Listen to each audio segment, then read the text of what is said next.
Jay, that's strangely close to Daniel Jones from the Giants. Daniel, is that you? Beat the Chiefs. Show me. If the Broncos and Russell Wilson can show me that they can beat the Chiefs, then I will start believing. The crowd up.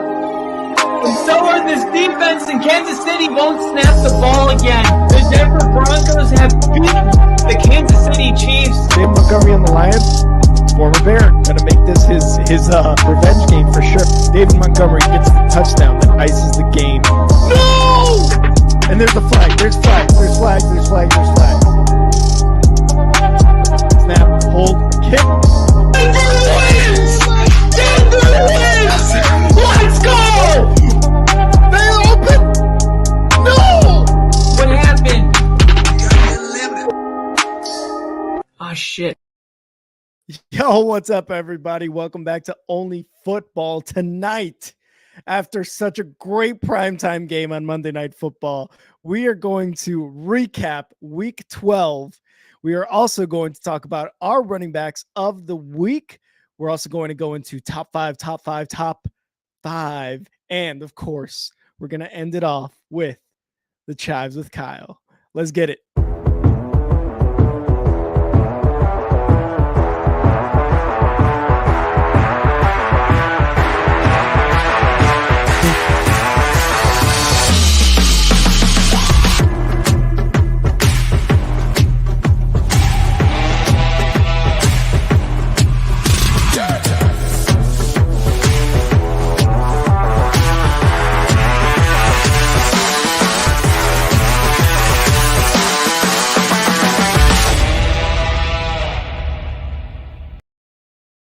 Ladies and gentlemen, welcome to the Only Football Podcast. The podcast where you don't have to be a Bears fan. No. Because I sure as fuck don't want to be. Oh man, what a game we had. Monday night was you know what? It was a game. By the way, It was a game. During my recap, I was thinking to myself, I was going to say, well, I mean, what do we come to expect from Thursday Night Football? And then I stopped myself because I went, wait, no, it's Monday Night Football. Yes. But didn't it feel like Thursday Night Football? Didn't it just have that Thursday Night Football Amazon feeling? 100%. And to be honest, during the stream, just like you were saying, like during your recap, during the stream, I was going to say, this is, again, one of the worst Thursday Night Football games ever. And yeah, it was Monday Night Football. We're not used to that on Monday Night Football. Monday Night Football is full of exciting, high-scoring games. No, we did not get that this Monday night, but it was a game, like Kyle said. Well, we're going to get right into it. Obviously, we had a lot of football games happen before Sunday, and we're going to break those down. We can't just skip them because a lot of important ones, including the one we're going to start with, the Green Bay Packers finding a way going into Detroit on Thanksgiving to get the win. A lot of people are saying Detroit was paying homage to all the terrible Detroit teams of the past. They wanted to come out and lose one to respect the history of the Detroit Lions. And that's kind of funny, but in all reality, Green Bay came out. Jordan Love looked a lot better. I think Matt LaFleur out-coached Dan Campbell. I think Detroit, though, really, I think they're just tired. When I look at this game, I can't help but to look back at that Chargers game and how exhausting that game must be. And then the follow that up with the game they had with Chicago where they almost lost. It just felt like Detroit needed a break to me. And I think this 10-day period between this game ending and their next game, I think is exactly what the doctor ordered for Detroit. I'm not too worried about Detroit. However, this does say a lot about Green Bay. Yeah, and this not only says a lot about Green Bay, but man, Jordan Love had a fucking hell of a game. 268 yards and 3 touchdowns. He opened the game. The first play of the game was a 53-yard completion to Watson down the field. Like, that set the tone for the entire Packers offense going forward. And Love, 3 touchdowns, 268 yards, beat the Detroit Lions. They never once trailed in this game. Goff continues to struggle with keeping the ball secure. He fumbled 3 times, one of those being returned for a fumble 6. Lions converted only 1 of 5 fourth down tries, and one of which led to a touchdown. Like, okay, get it. That's cool. You want to try it on 4th down, but Campbell, like coach, right? Like Coach Dan Campbell. What happened? You learned this earlier in the season, going for it on 4th down so many times, especially when you are getting close to getting points. That is not the recipe for a win, right? Like I forgot who they played against that they had that loss where maybe they converted one of like 6 4th downs and they just could not get points that led to their, I believe it was one of their first or second losses of the season. But either way, it was bad. Goff, though, he kind of came back in that game and led them down for a touchdown drive, brought them within 7, but and it was a touchdown to Reynolds, 2-point conversion to Laporta, but that was it. Time was over. They tried to do an onside. They had an illegal formation penalty. And that was pretty much the game. The Packers defense was dominating the Lions. 3 sacks on Goff. 3 of those coming from Rashawn Gary from the Packers, and they just dominated the Lions, man. They have dominated them. And you said it best. The Lions look tired, but I'm also not worried about them. I still think they're going to win the division. This was just a very tough divisional matchup. Yeah, and I have to agree with that. And I think the one thing about the Lions, and there was this article I wanted to reference here that was made by somebody that was in the booth during this Thanksgiving game. Mm-hmm. And he wrote an article, and I read it 2 days ago, and I saved it here. So it says Brad Holmes, the Lions general manager, was bopping around talking to different people, posing for pictures, giving out hugs in the middle of the Ford family, like you do when you greet close friends. Mm-hmm. Watching through the binoculars from the press box, I had one thought. Everything is so perfectly aligned in this organization, from ownership to Dan Campbell's wife, who was spotted wearing a black shirt, black boots, and a number 89 Lions jersey with Campbell on the back. Mm-hmm. He wrote, I mean, cool. How cool. And yet incredibly different was that to have a coach's wife show up to a game wearing the number he wore for the team from 2006 to 2008. And I think what is going to help the Lions in this situation is that they are like the example of family. Like if you had to pick an organization, they are so tight with each other. And even Denver pulling themselves out, it's because of the locker room. Yeah. You got to have those type of people to, where you can lose a game like this and I'm not going to be worried. So I am like you. I'm going to say I'm not worried about it because I see the togetherness of the way the Lions played football and the accountability that they, and the standard they hold, all that cliche stuff. But it's all true when it comes to the Lions. The real thing I'm looking at is Green Bay. That is a really interesting thing because it's easy to say Detroit was, having a bad day, but we don't really know how bad of a day Detroit was having or how many mistakes Green Bay forced. It's a very fine line between the two. We talk about that a lot here. And I think in the next couple of weeks, we'll have a good idea, just who Green Bay is, starting with the game against the Chiefs on Sunday night. So they got themselves who they might be doing a Broncos season. Let's just turn it around and start beating the best. That's one way to do it. I would hate that for them. But if Jordan Love looks like he did against the Lions, I'm going to say they have a real chance to beat Kansas City. Kansas City's just having a down year, but that's all I got on this game. What are your final thoughts? Jordan Love, I'm so scared of him looking good. I'm so scared of him looking good and continuing to look good. I am just pissed off and I'm scared. That's what I am right now. But the Lions, dude, Jared Goff is becoming, for almost 2 games in a row. They almost lost to the Bears last week. For almost 2 games in a row, Jared Goff almost looked to be the reason why they lost against the Bears. He was able to bring him back. David Montgomery got the touchdown there. But in this game, dude, like he was able to bring him to within 7 of the Packers. But if not for his earlier mistakes and lack of ball security, we might be singing a different tune for that Thanksgiving game. But also, Detroit losing on Thanksgiving, yeah, that checks.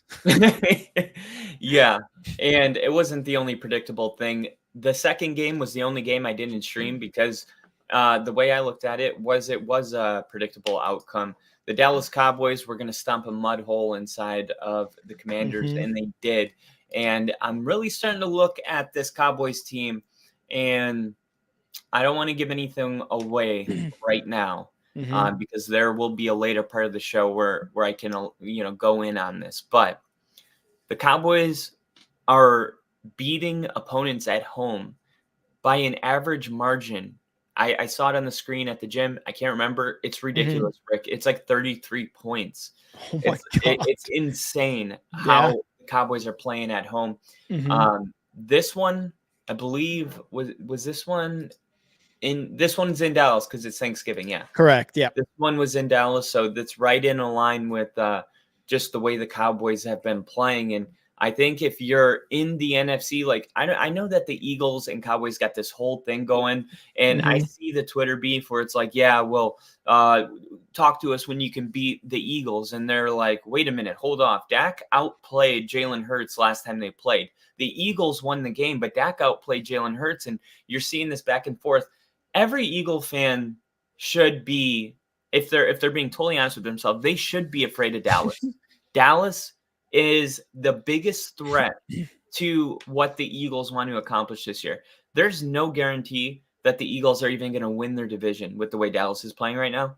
Yeah. Obviously, these are two playoff teams, but if we're talking about the big game, Dallas is definitely, they have to be considered a potential Super Bowl, Mhm. representing the NFC. They got to be considered. I think after this game, we're getting to the part of the season, and we had a guy, I forgot who it was, but it was about 2 weeks ago, and he said, "I'm never going to pick the Cowboys because they always have these expectations." But Yeah.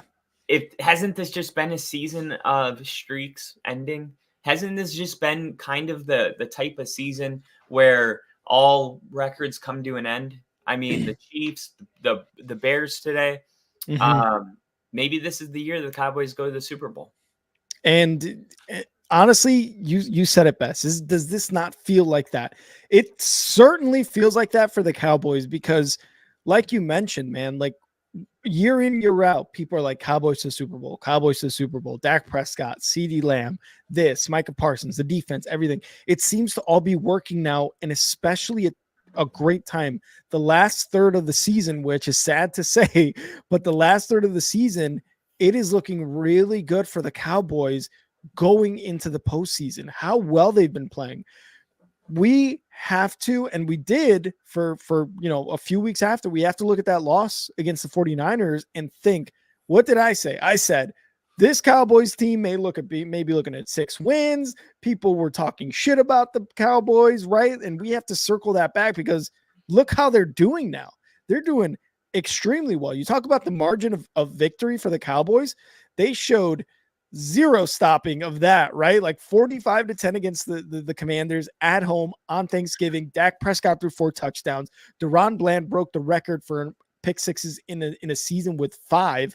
He jumped into the Salvation Army bucket or whatever you want to call it. He kept that tradition alive for you, Kyle. I know you wanted it to I did. be kept alive. I wanted It it was so bad. it was great. And that is 13 straight wins at home for the Cowboys. Oh my So god. not only is the season going really well, is Micah Parsons and this defense playing really well, is CeeDee Lamb having amazing stretches of games, Dak Prescott throwing 4 touchdowns. They're winning at home every game for 13 straight. I'm going to say it, man. It's going to look like the Cowboys are going to be in the NFC Championship this year. It might be NFC Championship Cowboys because, like you said, Philadelphia Eagles and their fans looking like, yeah, try beating us, blah, blah, blah. They've definitely got this game circled for the near future. Well, and here's a really bold prediction, okay? Because it's never too early to bring Never, this up, okay? never. The NFC we know that the first seed gets a bye, but you got the 1 seed and the 2 seed. Now, 1 seed and 2 seed rarely play each other because Yeah. the 1 seed plays the lowest remaining seed. The 2 seed plays the lowest remaining seed besides that seed. Mm-hmm. So we're seeing, a lot of 1 seed or 2 seeds making it. It's been a while since a 6 seed, or a wild card team has made it deep in the playoffs. So Yeah. I think what you're going to end up with, because the 49ers, you can't forget about them. The 49ers may end up with the 2 seed over Dallas. So you may even get, it would be in the divisional round. You would get Dallas and 49ers.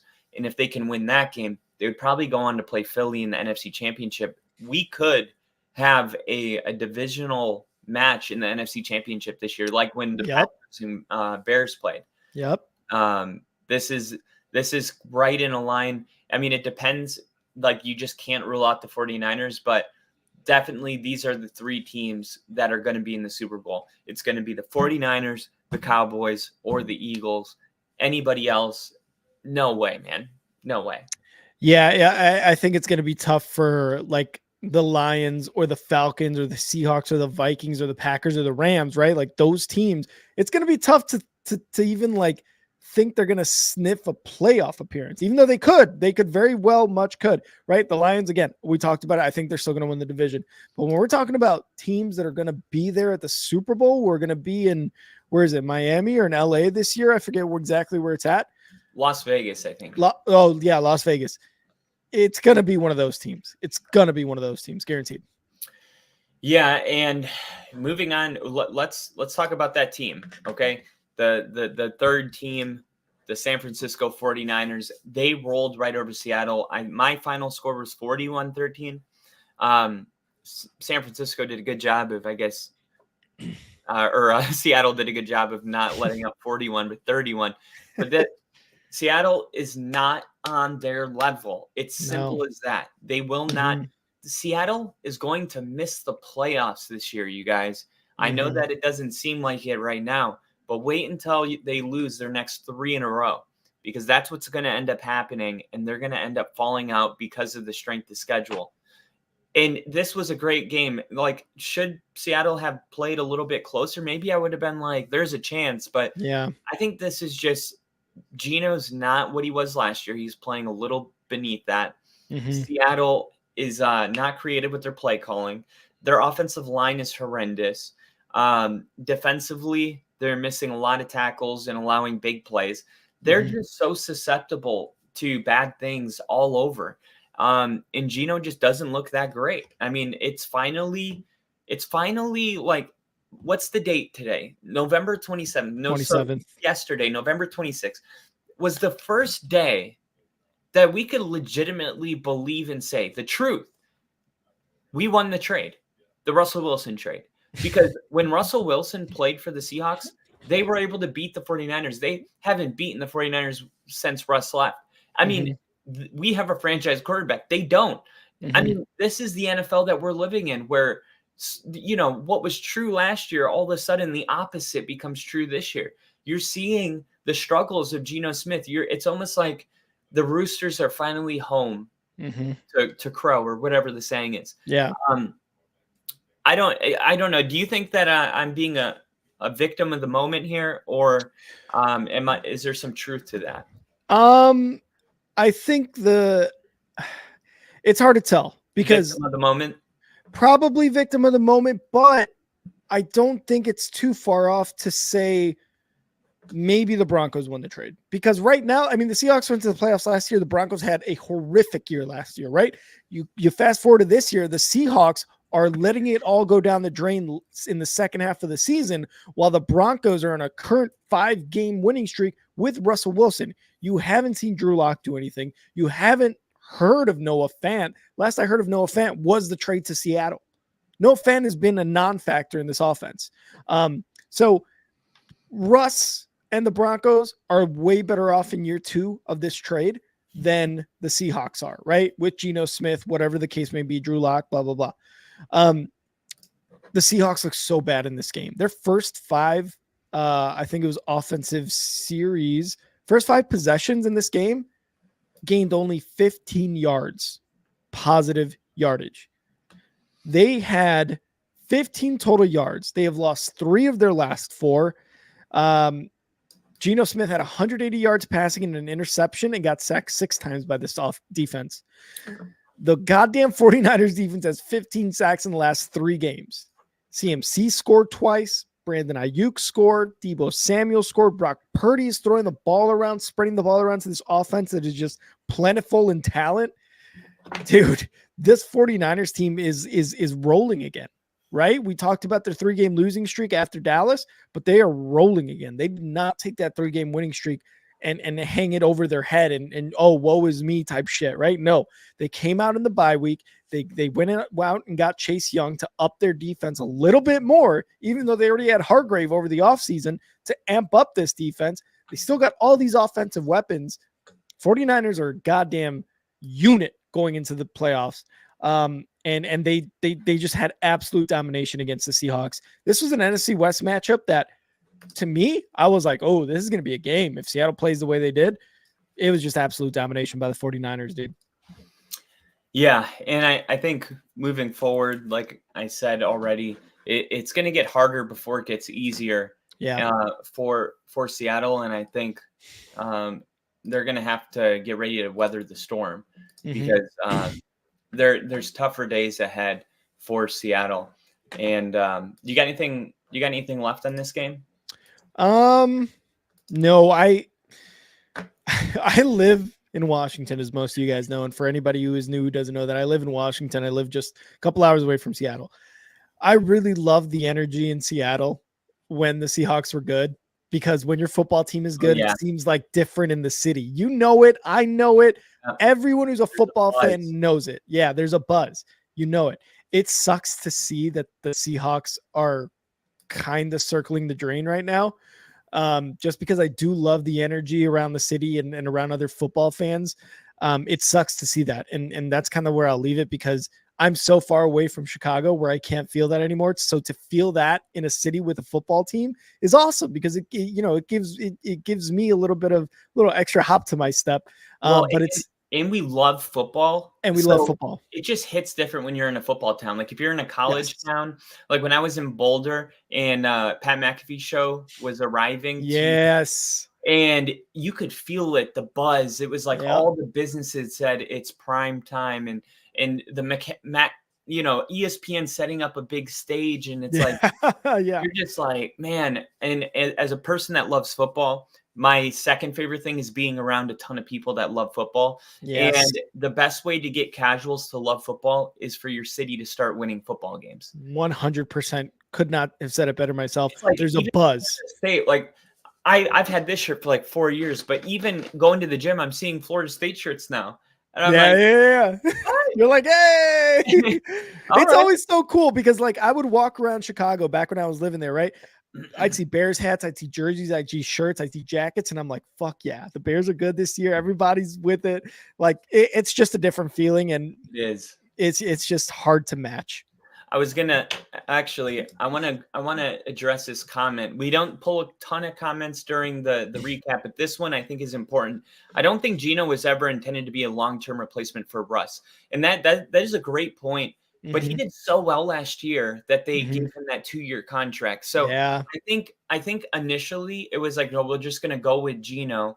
They didn't draft a quarterback, even though they had a high pick, and then he did so well that they were like, we're not going to draft a quarterback this year. We're going to get Witherspoon, the corner out of Illinois. So I do think Geno did enough to, I don't want to say fool Seattle. He earned that contract. He played good enough to get signed. But I do disagree. I agree for the first half of last season, but I do think going into this season, they were like, we could win a Super Bowl with this guy. I don't know if they really believe that or not, but they paid him like they believed that. So I think what they were thinking is like, hey, instead of paying big money for a quarterback, maybe we can use that big money to bring in talent, and Geno would just be above mediocre enough to just, be benefit from all that talent, like how people think Brock Purdy is benefiting in the 49ers. And they run the ball with Kenneth Walker, but now he's hurt. You got Charbonnet, and that's just, it just all fell apart there. All right, so our next game is one that I'm going to time us and see if we can get through this game in 1 minute, because it doesn't deserve any longer. If you guys watch this game on Black Friday, you know that was an absolute shit show. And both teams, no, Miami's fine. The Jets, Nathaniel Hackett, dude, he is absolute dog shit. He is so bad, dude. And Jinja even came in during that stream and was like, Mhm. dude, I didn't know until you said it like last week, but Nathaniel Hackett only getting 1 touchdown in 50% of his games as a play caller in the last 2 years is insane. So he's played in 24 games, now 25, and I believe they've only had an offensive touchdown in 6 of them. This is like historically bad. Mhm. The Jets are awful. Their O-line is atrocious. They couldn't run the ball with Breece Hall. Miami played better on offense. They played better on defense. Tua threw a couple interceptions. It didn't Yeah. matter. It was like the Bears game today. Like New York Mhm. couldn't capitalize on the plays they made. Their defense made plays. They had a pick six. They had the only touchdown. I think there was. Hold on. No, because It I think was they missed the extra point. So I think there might have been 2 There- touchdowns. no, there was a touchdown for the for the Jets. The Jets had 1 touchdown. Tim Boyle threw a touchdown to Garrett Wilson. That was all the scoring the Jets were able to get, because then it was after that it was field goals. Yeah. So the Jets got 2 touchdowns? 1. Okay, just 1. Yeah. So, yeah, I mean, and that was a defensive touchdown. Mm-hmm. No, Right. no. It was a Tim Boyle to Garrett Wilson touchdown. Okay, so yeah, so that is a product of a missed field goal. Okay, Yeah. that's or a missed extra point. So, yeah, see, we streamed the game, and I have to ask the question. That's how memorable that was, Rick. I mean, this was such a bad game. We were dicking around during the stream. We got so sidetracked. We just started going like, this was really funny because I need to give you some context. We're watching the game. The Jets are completely dog shit. And then it cuts to a commercial. And this is what we see right after Saleh is pissed off on the sideline. Saleh now looking over his call sheet, trying to protect his lead. Never hurts to double check the coverage, Joe. Whatever he's seeing, he sure looks happy about it. And what another stop for this unbreakable defense. There's no way. I swear to God. And one thing is one thing is for sure, whatever Saleh was seeing, he was not happy about. It was quite the opposite, and maybe even good use of irony in the commercials. I don't know if it was planned that way, but it was hilarious. I found that and made that, put it in here during the game. That's how much fun the game was, that I did that during the game. We actually had great numbers. We had 420 people total watching that game. I don't know how. I think people were looking at the game and going, this is such dog shit. Yeah. I want to go see if other people think it's as much dog shit as I do. And we were just a big community of dog shit. Not you guys, but we were all here witnessing dog shit. Even my stream was probably a little dog shit. It was all just dog shit. I already went over my minute.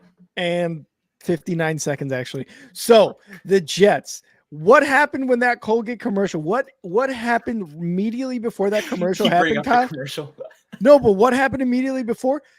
Tim Boyle threw a Hail Mary to end the first half, and it got intercepted, and it got returned for a fucking touchdown. What a pick six that was. Can you believe that?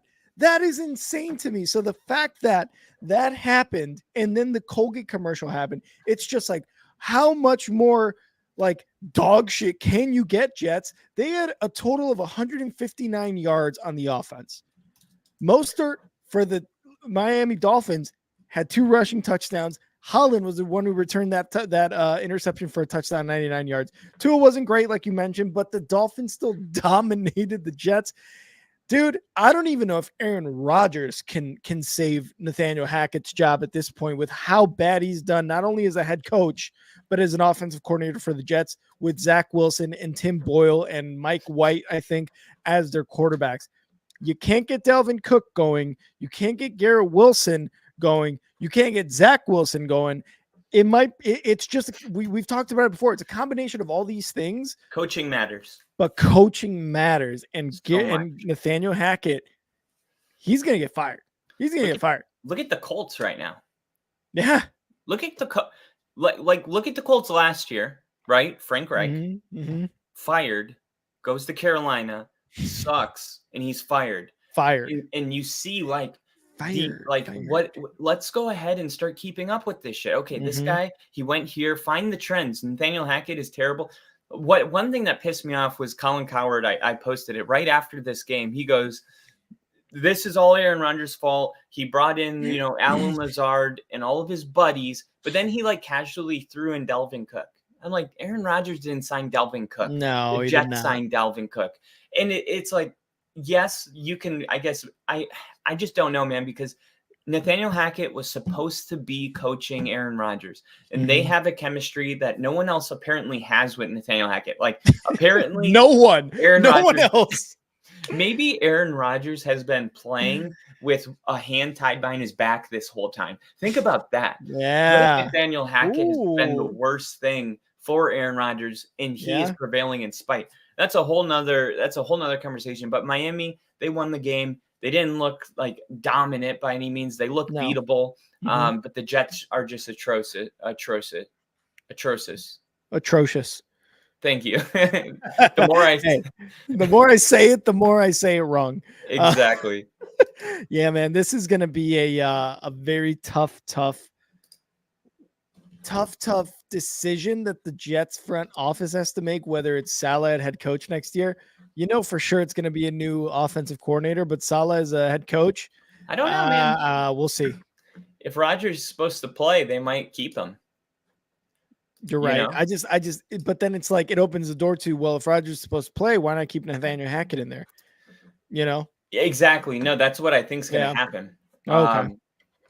I mean, who knows? Regardless, Miami won. They look beatable, but they're probably going to win the division because something happened later on in this week that we got to talk about. But we'll get there. We will, and we're going to move now to. We're going to move to a game that I made a decision, Rick. I am no longer going to bet on any NFC South matchup. If the NFC South is playing, I don't care if it's Tampa and the Saints or Tampa and the Falcons or the Falcons and the Saints. I'm out. I don't understand this division. I don't know why. I think the Saints must be one of the more disappointing teams in the league right now. I think Atlanta's completely I don't want to say completely, but I think they're the most talented team in this division with just sheer talent. And I think Atlanta, man, if they can just get mediocre play from Riddler, which they got, they can win most of their games. Riddler had a pretty good comeback game from what I saw. Now, I wasn't watching this game directly, but from what I saw from him, I wasn't seeing, any kind of breaking news. He threw a pick during red zone. It looked like he did a good job. Did he throw a pick in this game? Who was that? Riddler. Riddler threw 2 interceptions this game. Okay, well, whatever. I didn't watch that much of the game, so good. You shouldn't have. yeah, I've just chalked it up to I don't really care because whatever team makes it out of this division are going to lose in the first round. So it doesn't matter. These are not important games unless you're a Falcons or Saints fan. You really do not care about the Saints or the Falcons unless you live in Atlanta or you live in New Orleans, like you said, or are just a fan of the NFC South, which I don't know. You're just a fan of fucking mediocrity, I guess. But also I'm a Bears fan. So we're kind of 1-1. This game featured. You know what winning's like. I guess. I wasn't even born for it. But anyway, this game, you thought this Bears game on Monday Night Football, that you thought this was full of field goals? You should have watched this fucking game because the only points put on the board by the Saints were all field goals. Groupie had 5 field goals in this game. Not one touchdown was scored. And I believe KC had put it in the Monday Night Football chat that the Bears were the first team this season to win a game with just field goals, no touchdowns. New Orleans could have been there, but instead they lose to Atlanta. Atlanta, we talked about Ritter having a tough game, 2 interceptions, but he got one to Bijan Robinson, and I believe they got a where is it? He got one to Bijan. He also rushed for a touchdown. So he made up for those 2 interceptions by throwing for 1 and rushing for 1. Again, there's really not much to say about this game. Like you said, Kyle, whoever wins this division is going to get steamrolled in the playoffs. Yeah, dog shit. And One thing is cool though, that we're getting to the part of the season where we're getting clarity. Like we're getting to Yeah. the part of the season where we can like pull up a game and be like, okay, this one doesn't really matter. I mean, we're always going to treat it like it matters because we never know if there's a fan of that team tuning in, and we hope that we get a fan from every team. Yeah. But that doesn't change the fact that we're getting to the part of the season where we know there's teams that we still like the Packers. We're like, we don't really know what their ceiling is. What if Love plays like that every week? That could be a high ceiling. That's a high ceiling. But then there's other quarterbacks with like Riddler in Atlanta where we're like, I know what their ceiling is, and it's not a playoff win. You know, they're not an intriguing team, especially, you know, even our next game. This one I'm excited to talk about because it might be pretty controversial. What I'm going to say about our next game. But let me ask you, do you got anything else on that game before we move on? Atlanta might be a quarterback away and a couple of players on defense away, really, from being the top dog in the NFC South. Totally agree. All right. I don't think Pittsburgh is good. Pittsburgh put up 400 yards. They had a really good game with Matt Canada being gone, right? And maybe this is something they can build on.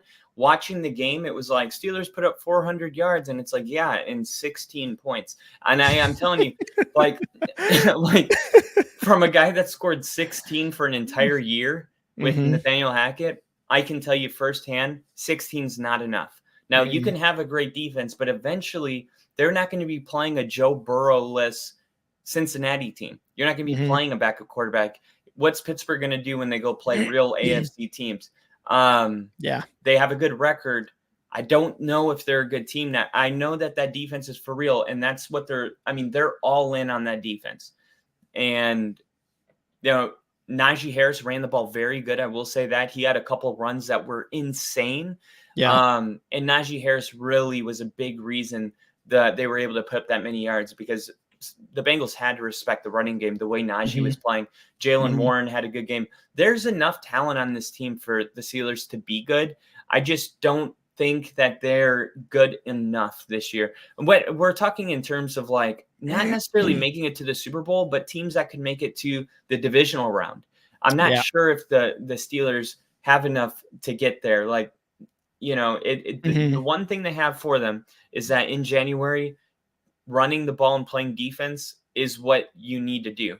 That's like the recipe. So maybe they play, let's say, like the Dolphins in the wild card round, and, you know, they could end up accidentally winning that one if Miami can't really throw the ball in the snow. So they have a great record, but I do think it's a little misleading.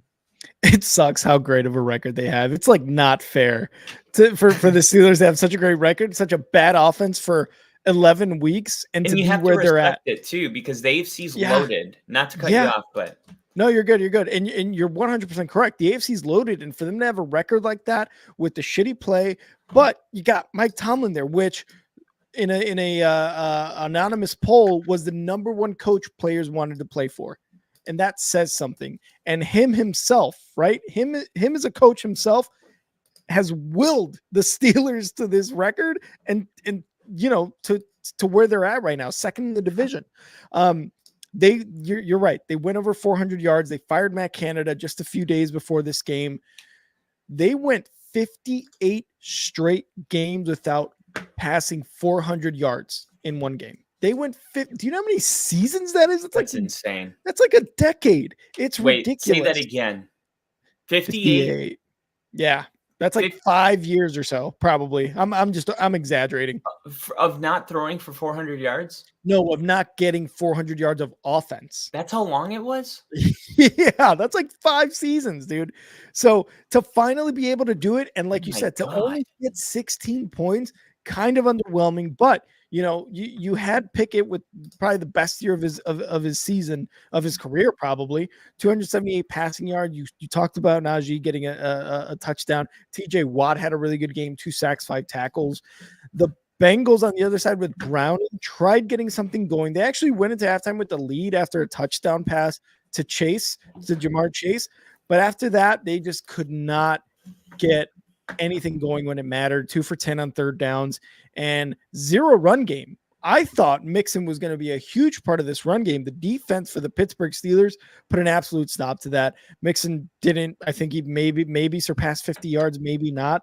But it was just a tough go for the Bengals this entire that entire game. They look like a Bengals team without Joe Burrow, and it sucks to see.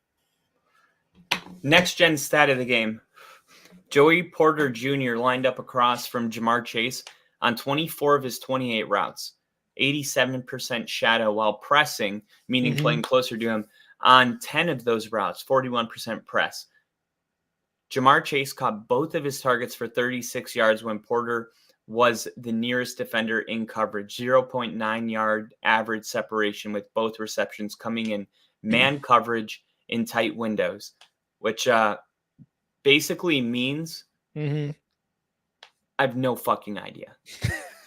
I have no idea. I read this and I was like, wait a minute, what are they actually trying to say here? Because normally I like to pull in one. I'm reading this and I'm like, wait, are you saying Joey Porter's so good that they only had 0.9 yards of separation? Or are you like Jamar Chase is so good, he caught this with that tight of with separation. that much? Yeah, it's a confusing stat. Are you saying like Joey Porter played really good on Jamar Chase? Like, I don't know. What do you guys think? I think at this point they're just trying to say that Joey Porter Jr. played really well on Jamar Chase. All right. Well, here's one that I'm not confused by that I was going to put up for you. We talked about the Steelers in their yards. First time in a long time. The Steelers outgained their opponents for the first time in 2023. 420 yards to 222. The Steelers were outgained by 875 total yards from week 1 through 11, 30th in the NFL, dude. Ridiculous. And that's just one game after firing Matt Canada. So maybe I need to look at this and hold off on saying, no, the Steelers, their ceiling is here, because this is their first game and you got to love, the signs and what you're seeing. Now, we'll have to wait for next week though, to see if it's actually something they can build on. Yeah, the last third of the season is going to be huge for the Steelers team, because like you said, we're here talking about how bad they've been with Matt Canada and how like underwhelming this game was, but outgaining their opponent for the first time and then seeing that for over 5 years they could not get over 400 yards of offense with Matt Canada as their offensive coordinator.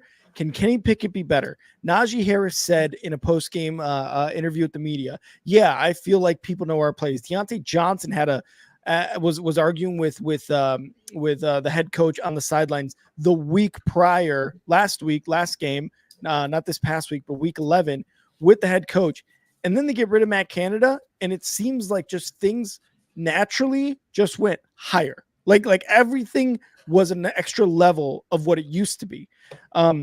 So while we're saying that the Steelers are the worst probably team with the record they have, they're the worst best record for sure. They're the worst best record for sure with what they've done with Matt Canada.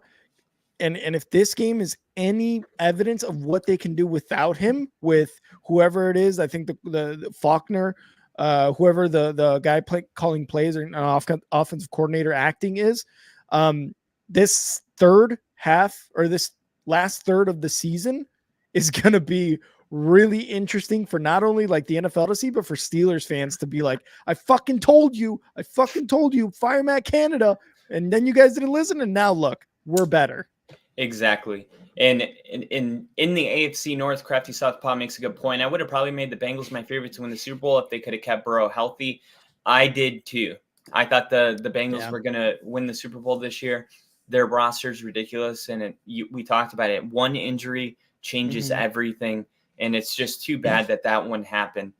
Our next game takes us to Houston. The Jacksonville Jaguars got the win. Houston played a really good game. Jacksonville, I say it every week, I pick them to be the number 1 seed in the AFC, and these are the kind of games they have to win, and they continue to win them. They lost to the 49ers, but all these other games where you can make, like the Steelers, like they've had a lot of games where you're like, oh, I don't know about that, Jim. And they win them. They win them. This is a team that knows how to win. They know how to rise to the occasion. Now, talking about Houston, I think Houston's a very good football team. Watching CJ Stroud play an entire game, He is really good. He's Mhm. very good. He's better than he should be right now. And the sky's the limit for him. He's a He's a what? minimum. He's going to be around for a long time. And I'm watching Houston and I'm like, you know, I don't know what they're capable of. You look at the AFC and it's like, oh, you trust the Bills? You know, the Bengals are out. You trust the Chiefs? Mhm. Don't tell me you trust the Dolphins Yeah. with the way they lose to every good opponent. It's like, you trust the Browns? No. Mhm. You don't trust Denver either yet. Wait a minute. Mhm. Who is like running away with the AFC right now? Houston, the AFC is so competitive that it's up for grabs. It's not like the NFC where it's like it's either the 49ers, the Cowboys, or the Eagles. The AFC is like it could be the Texans, it Yeah. could be the Chiefs, it could be the Bills. This is the kind of year that the Bills, being a wild card team, could make a run to the Super Bowl, I think. This is the kind of season. This is the NFL, and we've seen teams just squeak in. They get hot at the right time. I don't think any less of Houston in this game because as you know, Jacksonville being the number 1 seed in my book, that makes Houston, you know, as competitive as the best team in the AFC. I'd say Jacksonville is the team I trust the most, and they should be a Super Bowl favorite at this point in the season for the AFC. I don't know like if you feel the same way about Jacksonville, but I do know that Jacksonville continues to win games like this. And for Houston, it's like they're playing with house money. They've already exceeded all the expectations put on them. And I'm just genuinely curious of how far Stroud can take this team. Yeah, and you say that with, you know, Jacksonville being your like number 1 Super Bowl favorite, that makes the Houston win in week 3 against these very same Jacksonville Jaguars that much more impressive. Yes, they came into week 12, lost unfortunately by 3. Amendola's kick bounced off the crossbar. We lost an opportunity for overtime in this game, but this is still impressive for Houston. Like you said, they're 6-5, second in the division, I believe, and Jacksonville leading this division at 8-3. Like, these are both very good teams, and this is one of those times where we're like, this is going to be a good matchup. You know, going forward, Tom Brady, Peyton Manning, you know, those quarterbacks, even like to an extent, Dak Prescott and Jalen Hurts now.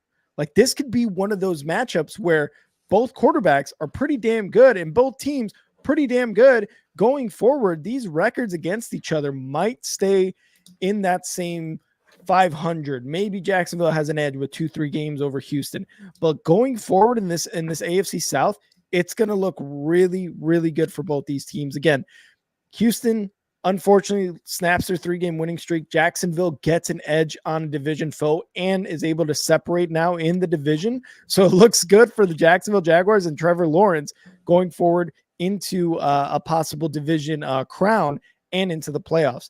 Trevor Lawrence didn't do great. I mean, 1 touchdown, one interception. CJ Stroud outdueled him a little bit, I think with less yards though, if I'm not mistaken, 304 yards. But again, these guys are looking really, really good. And, you know, you got Etienne and you got Singletary and Dameon Pierce on both sides there. You've got weapons as far as receivers on both sides. The ones on the Texans seemingly unknown until this year, right? We're talking Tank Dell, Nico Collins, these guys. You know, Dalton Schultz has actually made a name for himself after being basically let go in Dallas.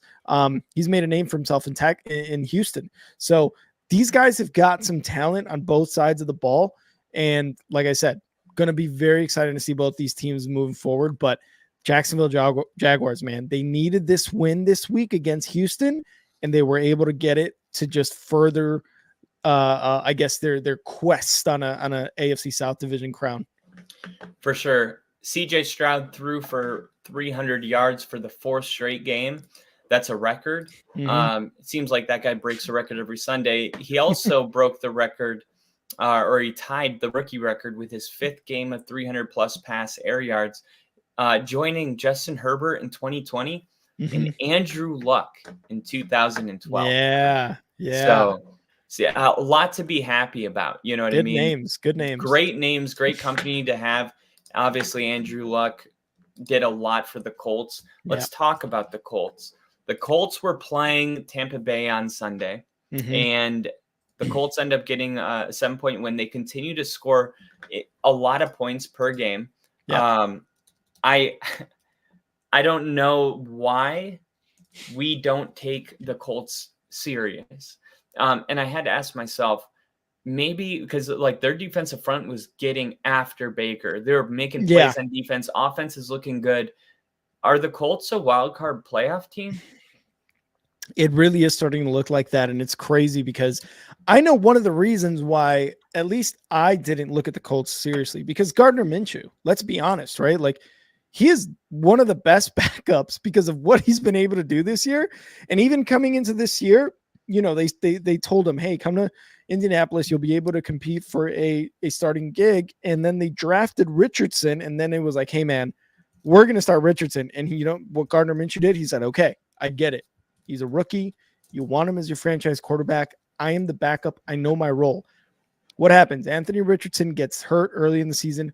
Minshew comes in. He looks decent. He looks all right. He looks like a backup. Anthony Richardson comes back, gets hurt for the rest of the season. Now it's on Minshew.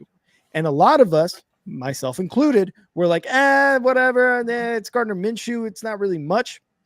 What he's been able to do with this team and this Colts organization, from, you know, we talked about the coaching staff and we talked about what's going on in Indianapolis with the coaching staff. They've been able to get Gardner Minshew and more importantly, Taylor, what's his fucking first name? Why can't I think of his name? Jonathan Taylor. They've been able to get them going later into the season. And to what you said, right? They are looking like a wild card team in the AFC. If not the Steelers, then the Colts, right? Because the Colts have looked a lot better, at least offensively, than the Steelers. Defensively, the Steelers got it. They're taking the cake defensively, but offensively, which is kind of what you want to see in the playoffs, the Colts have got it, man. I mean, Taylor rushed for 2 touchdowns, Minshew threw for 251 yards, and also rushed for a touchdown. They outgained the Bucs by almost 100 yards offensively in this game. And the Colts defense came away with the fumble recovery to basically seal the game with about a minute and a half left. Baker, you know, to his credit, he's tried in Tampa Bay. He has tried. It's been difficult for him. And even with some of the talent he has around him, he just cannot get it together. These two teams, these two things, Baker and these offensive weapons for the Bucs, they're just not coming together whatsoever. He threw for a little under 200 yards, 2 touchdowns and an interception, but the fumble late in the game, I feel like this is what Baker is getting to be known for, is just fumbling the game away at the end. And it sucks because we loved him in Cleveland. Then he bounced around and we loved him in LA last year for that comeback win in Thursday Night Football. I feel like the magic has run out for him, at least in Tampa Bay and maybe as a starter. No more Fitz magic for look, I mean, he made a couple good plays. He did get hurt. He drove Tampa Bay's offense on Sunday after he had to overcome an early injury to bring his team back into the game. He has good rapport with Mike Evans. He completed a 4th down pass to Chris Godwin. Like, he still looks like I'll give you an example. I think the wrong NFC South team picked him. I think if he was on the Falcons, maybe there would have been more success, but they wanted to go with Riddler. Or, you know, maybe not. Maybe you can make an argument that Tampa's got enough weapons too. But I don't know if I feel like Baker can't be a starter.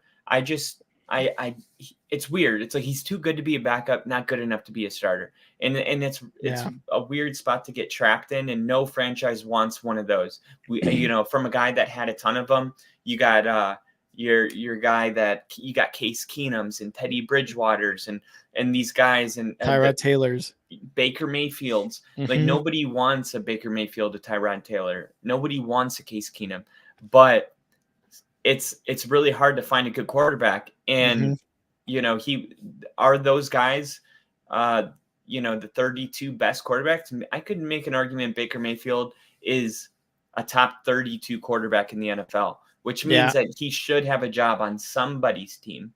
Like, if we're, you know what I mean?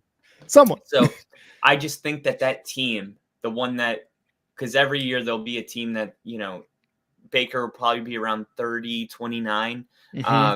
They'll be like, these two teams are going to draft a quarterback and move on. But there's always like two teams that get stuck. Yeah. And they have to go for a Teddy Bridgewater. And I think we're going to see Baker just jump to that team every year. Yeah. And I think that's how that's gonna go. But for the Bucs, man, they could still win their division. They could just win some football games and everything will be fine. But I definitely agree with Crafty when he said the Colts have turned into a fun team to play or a fun team to watch. And that's just crazy to me that the Colts have become like must watch TV. Like what? Like last year, Colts Broncos was the worst primetime game ever. And if that game happened this Thursday, people would be stoked. Oh, dude, if it happened tonight on Monday Night Football, I'd be like, thank God they flexed. Remember last year, preseason, before the 2022 season, we were like, the Colts are going to win the division. They've got a good offensive line. They got this quarterback here. They got Matt Ryan to stabilize, blah, blah, blah, blah, blah. They were so bad. We came into this offseason thinking the Colts weren't going to do shit, and look how well they've done with their future franchise quarterback hurt in, the first third of the season for the season. And then we have Gardner Minshew, a former starter in Jacksonville, taking them closer and closer to a wild card spot. Yeah, it'll be fun to watch the Ginger journey that we're going on. I love Our it. next game is a Super Bowl rematch from 2010, the New York Giants. Shout out to Bill. And Bill, man, I'm telling you, I picked the Giants to win this game. I never thought the Giants would lose this game. Now, I know it's 10-7, but the Giants are in the playoff picture. And I know you guys don't want to you guys are like, oh my God, shut the hell up. No, listen. The Giants turn their season around and make the wild card. Now, they need to win a couple games in a row here. But I think this is a 2-game win streak, right? The Giants haven't had one of those this year. All of a sudden now you're feeling good about yourself. This is the kind of stuff where it's like, it looks like it's just a win over the Patriots. It's so much more than that. For the players, man, that when you're flying home, it's like, I know that they were at home, right? Or was it in Patriots? No, it was in New York. It was in New York. But, like players say all the time, when you get a win, man, the food in the cafeteria tastes better. The seat's more comfy on the plane. The jokes are funnier. The camaraderie's fun. There's just a lighter energy, and people want to keep that, right? You're like, man, this feels awesome. All we got to do is win, and we get Monday off, and like we get to have fun and be happy again. Like, this is what is significant about this win, is that the Giants now have stacked W's. I don't know if it's going to give them a win next week, but I do know it gives them the best chance to get a win next week.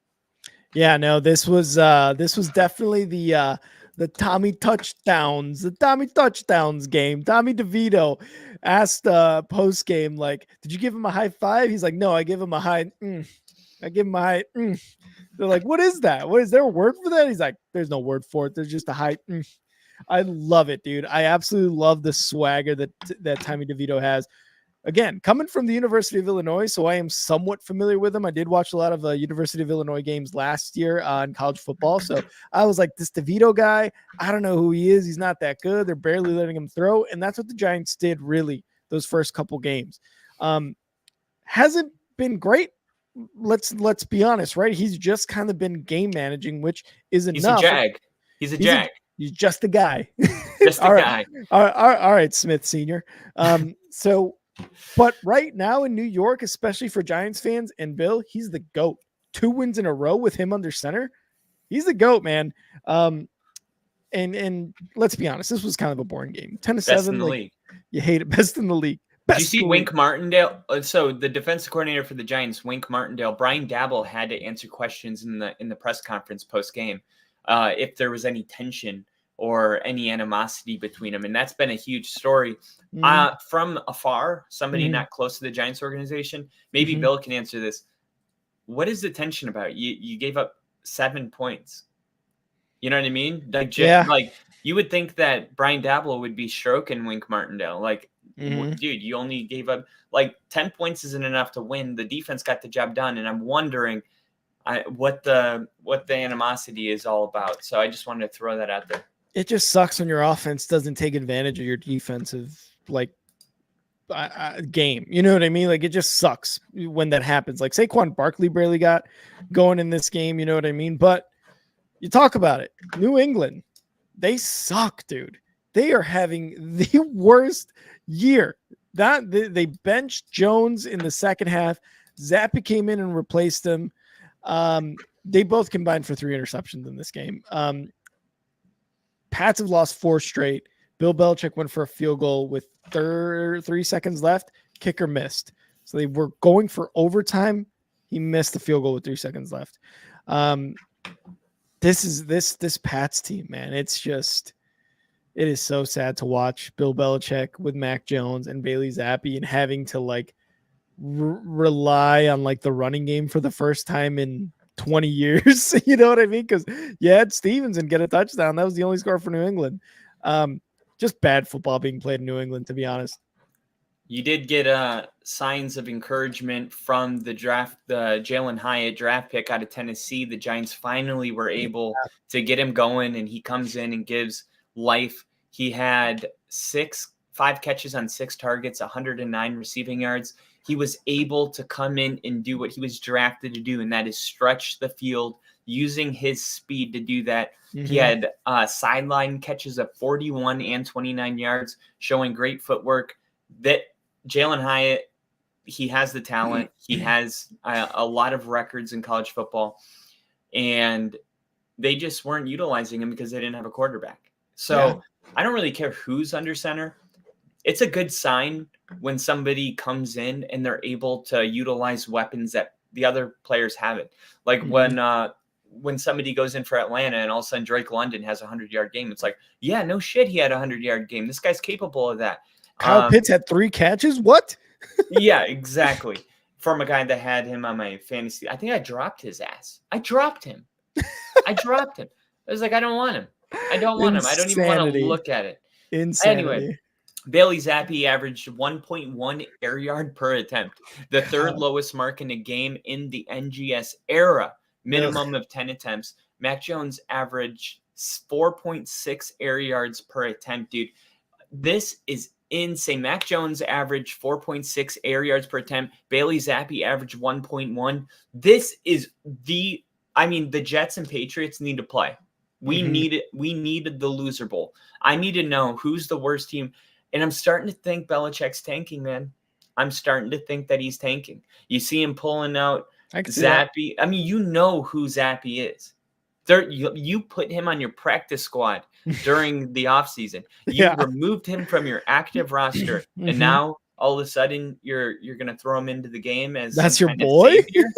You know, that's your boy. I think it does a good job for Belichick of looking like he cares, like, oh, I'm going to try to make a mid-game switch. But at the end of the day, it's like he has the last laugh because he knows he's putting in somebody that will continue to lose football games. And I don't know.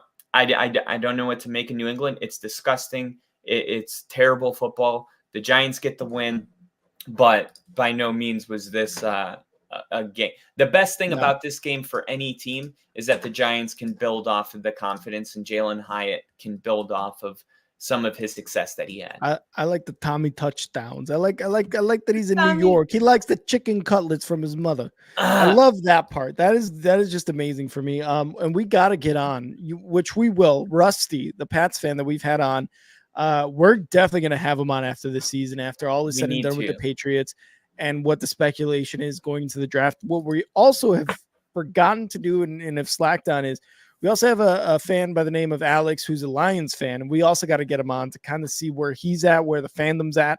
But we're all good. We're going to get them all on. We'll have them on in 3 weeks when the Broncos and Lions play. Oh, that would be fucking crazy. So we will have these guys on. They're all buddies from us back when we were still with Star 6 Media, and we all had these shows together. So we will have them on for their insight on their teams. But yeah, I love the Tommy DeVito, the Tommy touchdowns. I love it. Yeah, I love discriminating against different cultures. Our next game Hey, is gonna oh, be way, oh. our next game is the Tennessee Titans playing the Carolina Panthers. I picked Tennessee to win. Mike Vrabel. Carolina's awful. So awful that they fired their head coach mid-season. Yep. There was really Bryce Young struggled early in the game. Will Levis had an underwhelming game.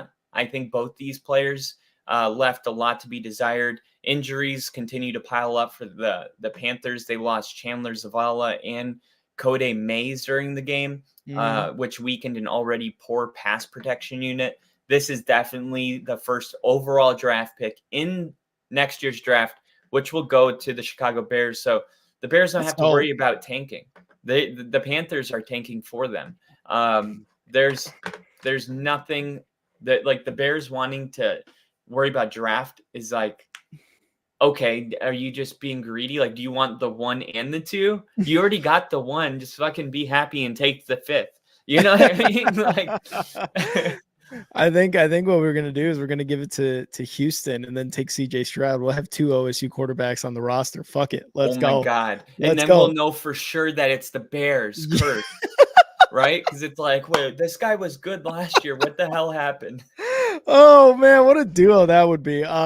This game was finally, like, it just felt like Derrick Henry for like the 3rd time this season or something like that. Like, not that much has happened this season for Derrick Henry. Looked like he had a really good game. He scored twice. I mean, he only had 76 rushing yards, but he got 2 touchdowns in this game, and they were awesome. So it's awesome to see Derrick Henry being able to, in a sense, take over in the game again, because we've seen it before. We don't really see it anymore. And with that, with all of his rushing yards, with his touchdowns, he has become the 8th running back in the NFL in NFL history to rush for over 9,000 yards and have 80 touchdowns before turning 30 years old. So good on him, man. Good on him. The seasons he's had in this really, put a dog shit in the chat. Put a dog shit in the chat. Fuck it. The seasons he's had in like the down and the up and now down seasons of the Titans, it's just remarkable what he's been able to do. Other than that, yeah, man, the Carolina Panthers suck. They're bad. They fired their head coach, I think their offensive coordinator, and their quarterbacks coach. So they fired 3 guys in the span of, I don't know, 10 minutes probably it took. Frank Reich, we talked about him on the Colts last year, him on the Panthers this year. I think the Carolina Panthers, with that firing, probably are on the up and up here. And let's be honest, anytime you get rid of a coach that has just been bad for your franchise, it's always an up and up. It doesn't matter unless you hire an even worse guy. Even last year when we fired Nathaniel Hackett, we went in with an interim head coach. We played Kansas City. We were winning in the 4th quarter, and then we beat the Chargers. Like, there's just, like, look at the Raiders. Yeah. Look at the Steelers. There's look at always the Steelers. Look at, I mean, you could go on and on, but you're right. Like, there's always a boost for at least the next 2 games. And it just matters what you do to sustain that, like, you know, those juices flowing and stuff. But it sucks to be a Panthers fan right now. Bryce Young, he was sacked 4 times, and they recovered a fumble from him. Panthers have now lost 4 straight. The only touchdown, the only good thing to come out of this game for the Panthers was a Chuba Hubbard 5-yard touchdown. So that was cool to see. At least, you know, Chuba Hubbard is kind of like a guy there. But it's tough to be a Panthers fan with what they've given Bryce Young, as far as like talent, offensive line, head coach. I hope going into next season, it's somewhat of a fresh start for him coaching wise and talent wise. But it does suck that their first overall pick is going to go to the Bears. For them, it's great. For me, I love it. Yeah, I'll leave off with this, which is pretty crazy. Carolina's Bryce Young finished with an average time to throw of 3.41 seconds, the 10th longest time to throw by a quarterback in a game this season. So pass protection did their job, right? Mm-hmm. Minimum of 14 attempts. So Young did not complete any of those. So that is like a terrible, terrible stat, because that's like, look, even if he has time, he's not finding the players downfield. Mm-hmm. And the Panthers offense has been struggling all season. those struggles aren't coming to an end anytime soon, it looks like. And Carolina only had 3 drives in the entire game that went for more than 35 yards. That's incredible how inefficient that is. Yeah. And that's why somebody had to be fired. Our next game, the Los Angeles Rams went into Arizona and stomped the crap out of them. Curb stomped them. I mean, it was like, dude, stop. What are you doing? It was like He's already dead. he's already dead. Arizona, though, that they're the second worst team in the NFL by record, I believe, 2 wins. And Beat the Cowboys, though. They did beat the Cowboys. That was their Super Bowl. We didn't know it at the time. But you know, we're not going to learn anything about Arizona besides trying to see what the chemistry is between Kyler Murray and the new head coach.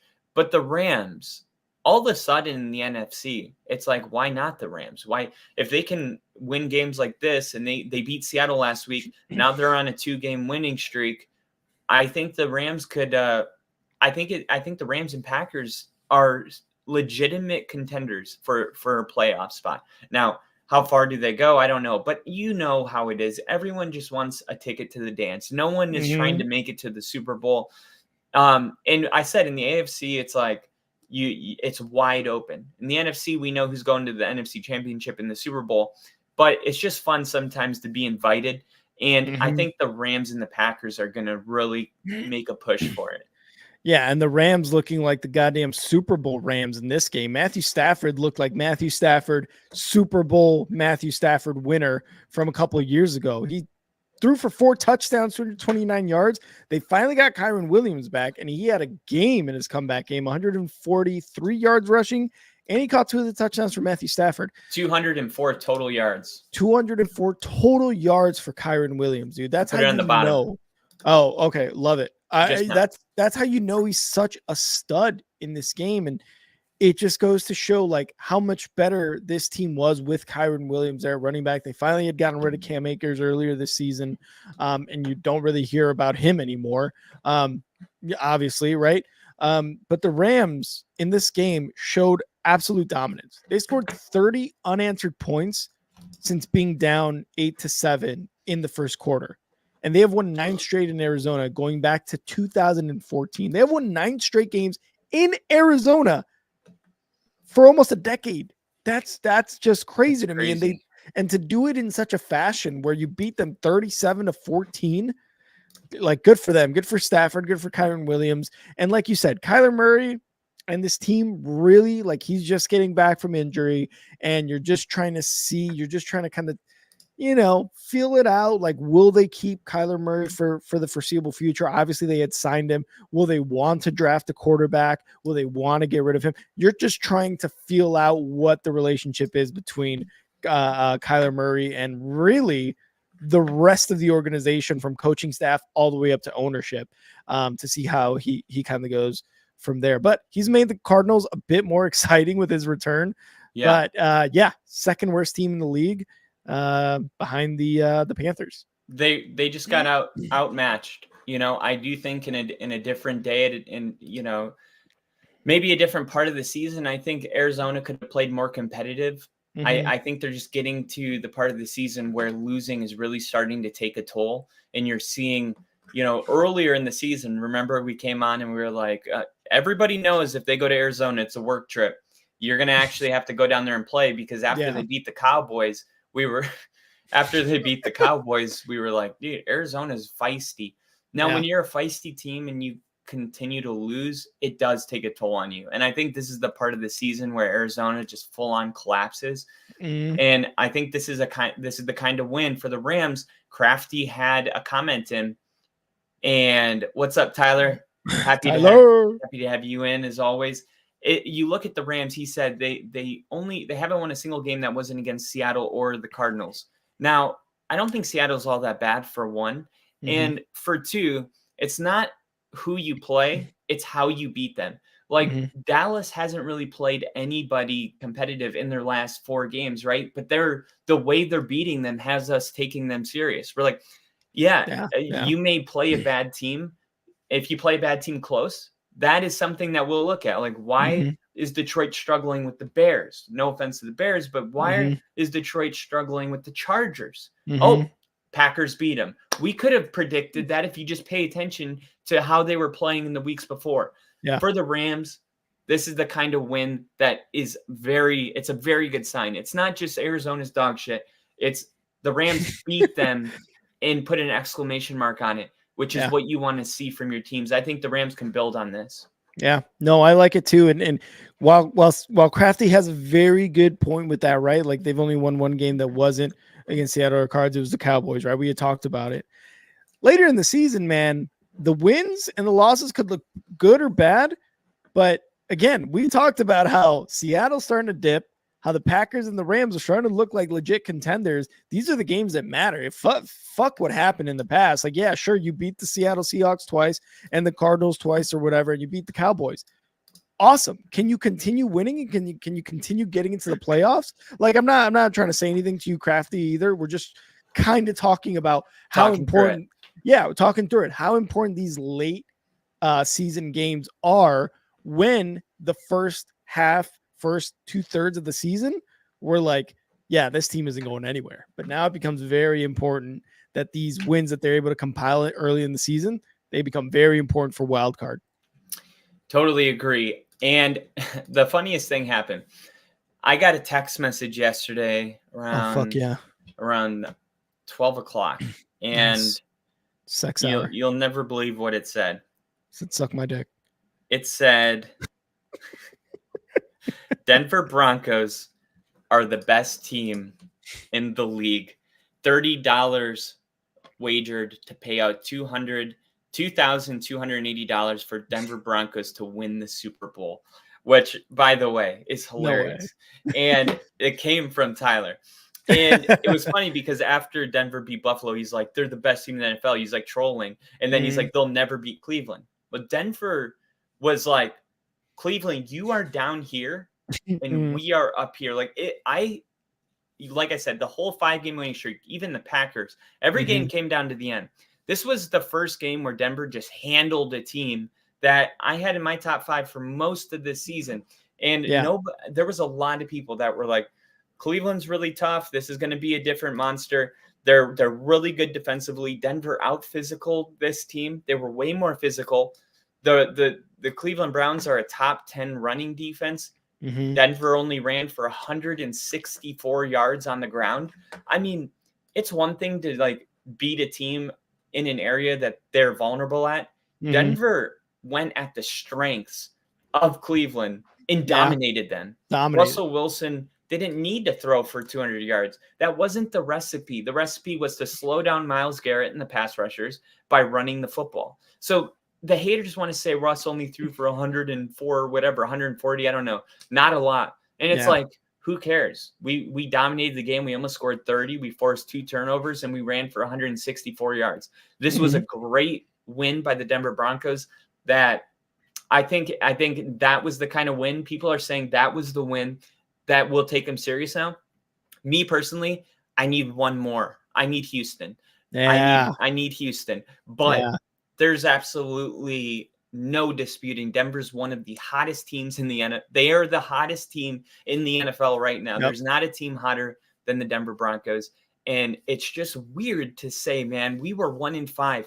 And I'll give you one more stat. From week 1 to 6, when Denver was in that 1-5 gap, they defensively, the amount of points they were giving up per game compared to the amount of points that they're giving up on their 5-game win streak is single-handedly, statistically, the greatest defensive turnaround in history. And when I found that out, I said, we need to stop and realize something about this moment. We are in the middle of witnessing history, the greatest turnaround in NFL history in some ways. And it's so easy to just be like, oh, yeah, there's this one thing happening in Denver. Like, to fully appreciate this, we have to understand that we're in uncharted territory. We've never seen a team turn their season around. They're talking about giving Russ comeback player of the year for how he played in the beginning of the year. Like, no, he can't even win comeback player of the year in this season.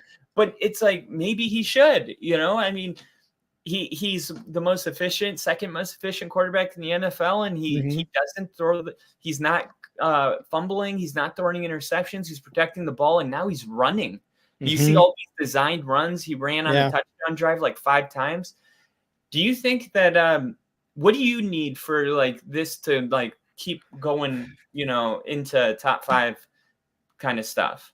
Oof, God. This is kind of the win that I said I needed. It was like, if they can like not kind of beat Cleveland, but if they can dominate Cleveland, I have to, I'm not being a Broncos fan. You know how I felt about Cleveland all year.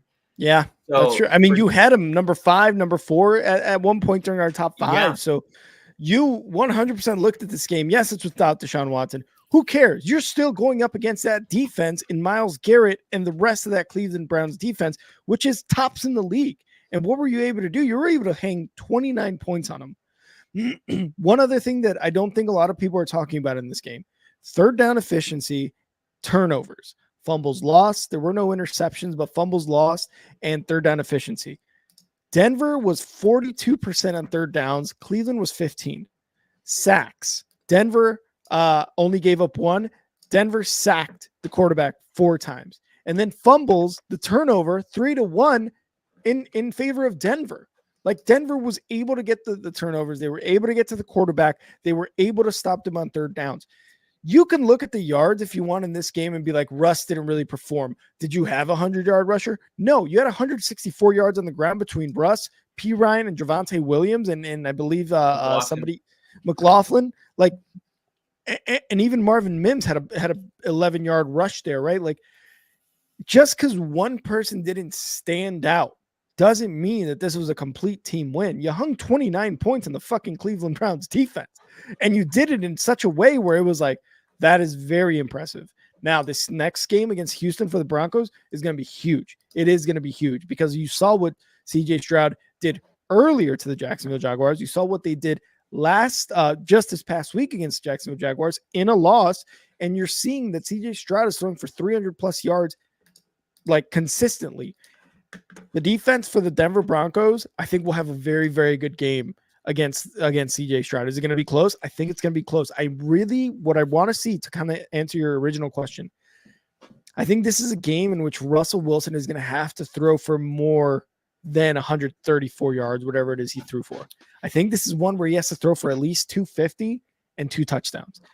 Maybe doesn't have to, he's being efficient, 100%. Love that, because look at what he's doing with Courtland Sutton, getting it to him in the touchdown. And when it matters, that's all you need to do is get in the end zone when it matters for a dub. But in this game against a very tough Houston defense, I think I need to see Russell kind of just ball out. Russell cooks. Let Russell cook. And, one other thing is, comeback player of the year for the same season. I mean, he deserves it because, he went through. We've definitely gone through some tests, gone through some trials. So he's definitely like up there for stuff like that. I just really need to see Houston.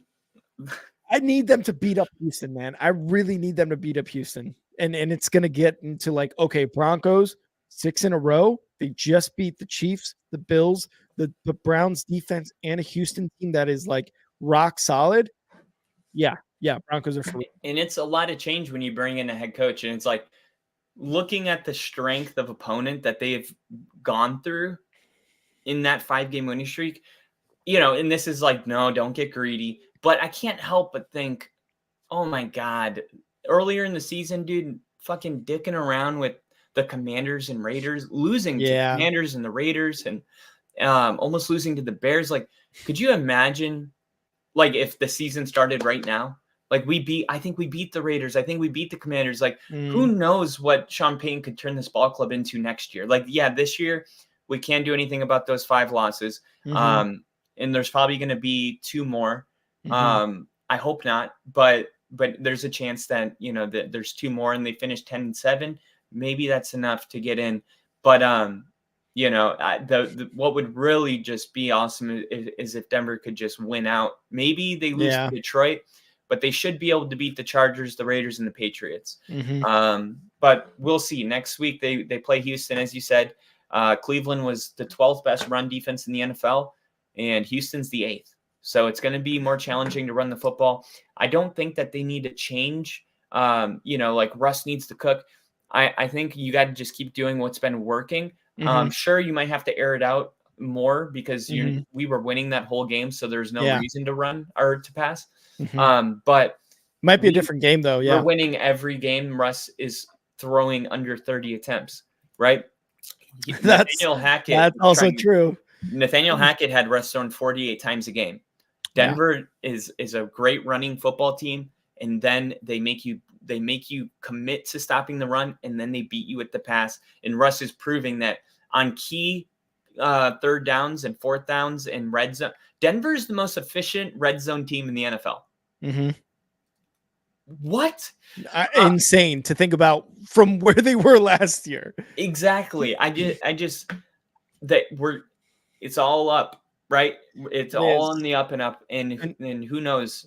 This is a team that as a fan, I have no idea what their ceiling is. I don't know if this is it right here, and I don't know if they could, because I'm starting to think like maybe they could even win a couple playoff games. Like I know it's crazy. You want to be hot going into the playoffs. Like you want to be hot. Like, yeah, you could kind of point to other teams that have gone into it hot and have struggled and have lost, but it's not a bad thing to go into the playoffs hot, man. Not at all. What if they win out? That would be insane. I do want to mention on the other side with Cleveland though, real quick, Dorian Thompson-Robinson got hurt in this game. He threw for a touchdown, threw for 134 yards, and then you had PJ Walker come in. Jerome Ford rushed for I think like 75 yards or something like that. Like he had a good game. And Njoku, you had Elijah Moore, Mari Cooper getting passes here and there. But for the Browns, man, their defense is so good, but their offense is going to struggle no matter what, because as a defense, you just have to stop the run with Jerome Ford and what's his name? Kareem Hunt. You have to stop the run, and you can force Dorian Thompson-Robinson if he comes back after this game healthy, or PJ Walker. They're not Deshaun Watson. They're not Deshaun Watson of 3-4 weeks ago. They're not him. So you stop the run, and you're able to get into the red zone and score more, more often than not, at least get some field goals in that range. And you are going to come out with a win against the Cleveland Browns. And it's not going to be that difficult. The Cleveland Browns are going to struggle for the rest of the season without Deshaun Watson. I agree. I think the losing they start stacking L's, and they're still good enough to beat, I would say, like 40% of teams with the defense they have. But if they play a team like, Houston or Denver, like some of these other teams, like even the Steelers, I would think would win. The Chargers. The Chargers, there's a lot of teams, but there's also some shitty teams that I'm like, maybe Cleveland wins. I mean, look, we thought they were shitty this whole time, and they won 5 of their last 6. So this is a team that, it was like, it'd be like if the Steelers lost next week. It's like, we've been waiting to pounce on you and tell you that, you're going to start losing now. But the truth is Cleveland has been winning these games. So I'm going to hold off, but I agree. I think they start stacking L's, but they've been proving us wrong this whole season with 100%. The way they've been playing. And if Denver could win out, only 2 more challenging games, Houston and Detroit. There's 3, the Chargers may be hard, but they're just not playing good. The Raiders, I think they can win. And then the others, the Patriots, maybe the worst team in the league. So if they could win out, their final record would be 12-5, which is crazy, from going 1-5 to 12-5. It's a long way ahead, but if they do get that record, I think there's a serious argument to be made that they would potentially win the AFC West. And let's talk about that other team, the Kansas City Chiefs and the Las Vegas Raiders played. Kansas City, man, they lose to Philly. They lose. It's like they lose and they win, lose. And they were even down 14-0 at one point in this game. But the Chiefs were able to get it going and come back. And I'm glad. Travis Kelce probably needs that. But because it's that weird part of the season where I'm like, well, I don't want the Raiders to win and be in our wild card spot. But like maybe later in the season, if the Chiefs have more wins. Anyway, it's how it is when like Detroit and Minnesota play. Or it's like, fuck both of these guys. I want to tie. Yeah, tie, please. Yeah. So I think Kansas City's starting to figure some things out. I think this is the part of the season where I think they're going to start winning football games late November, December. This is a very mature team with a lot of experienced people on the roster. They know that it doesn't matter what's happened. All that matters is that you get hot right now. You get hot right now, Chiefs could win the Super Bowl again. That's who they are. They got the best quarterback in the world. But it's interesting because it's only one game against maybe a bad team. I'm not ready to be like Kansas City's back, but I'll say that they're going in the right direction. Yeah, 100%. And after last week, after all the drops we saw in primetime last week against the Eagles and Marquez Valdes-Scantling dropping that potential game-winning touchdown in the fourth quarter, the Chiefs receivers combined to drop only one pass this game. Yes, it's against the Raiders, but the Raiders, again, still pretty hard-nosed defense, and with AP there as their head coach, like they still want to play some inspired football, but they only dropped one pass in this game.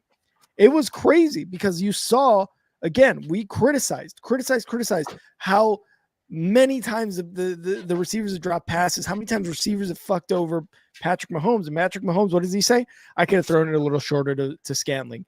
Mahomes takes that on himself. He does not throw his teammates under the bus. That's a leader right there. And what did they rewarded him with only one drop pass. Now, this was a scary game for the Chiefs because they were down 14-0 going in the second quarter.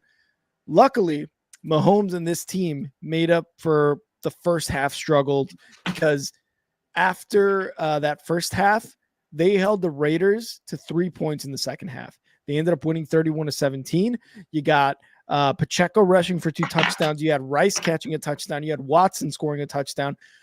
Again, one drop pass, and look what happens. You're getting touchdowns to Rice and to Watson and all these guys, and you got the running game going crazy with Pacheco there. So great kind of like get right game in a sense. Like they weren't on a losing streak. They didn't look like total shit against the Philadelphia Eagles, but with all those drop passes, you see what they do. They were able to turn it around in a week, and they were able to come back to win against the Raiders. The Raiders scored early. They just did not score often, man. Myers and Jacobs each had a touchdown in the game. Obviously, the 14 points in the first half. And Carlson was 1 for 2 on field goals.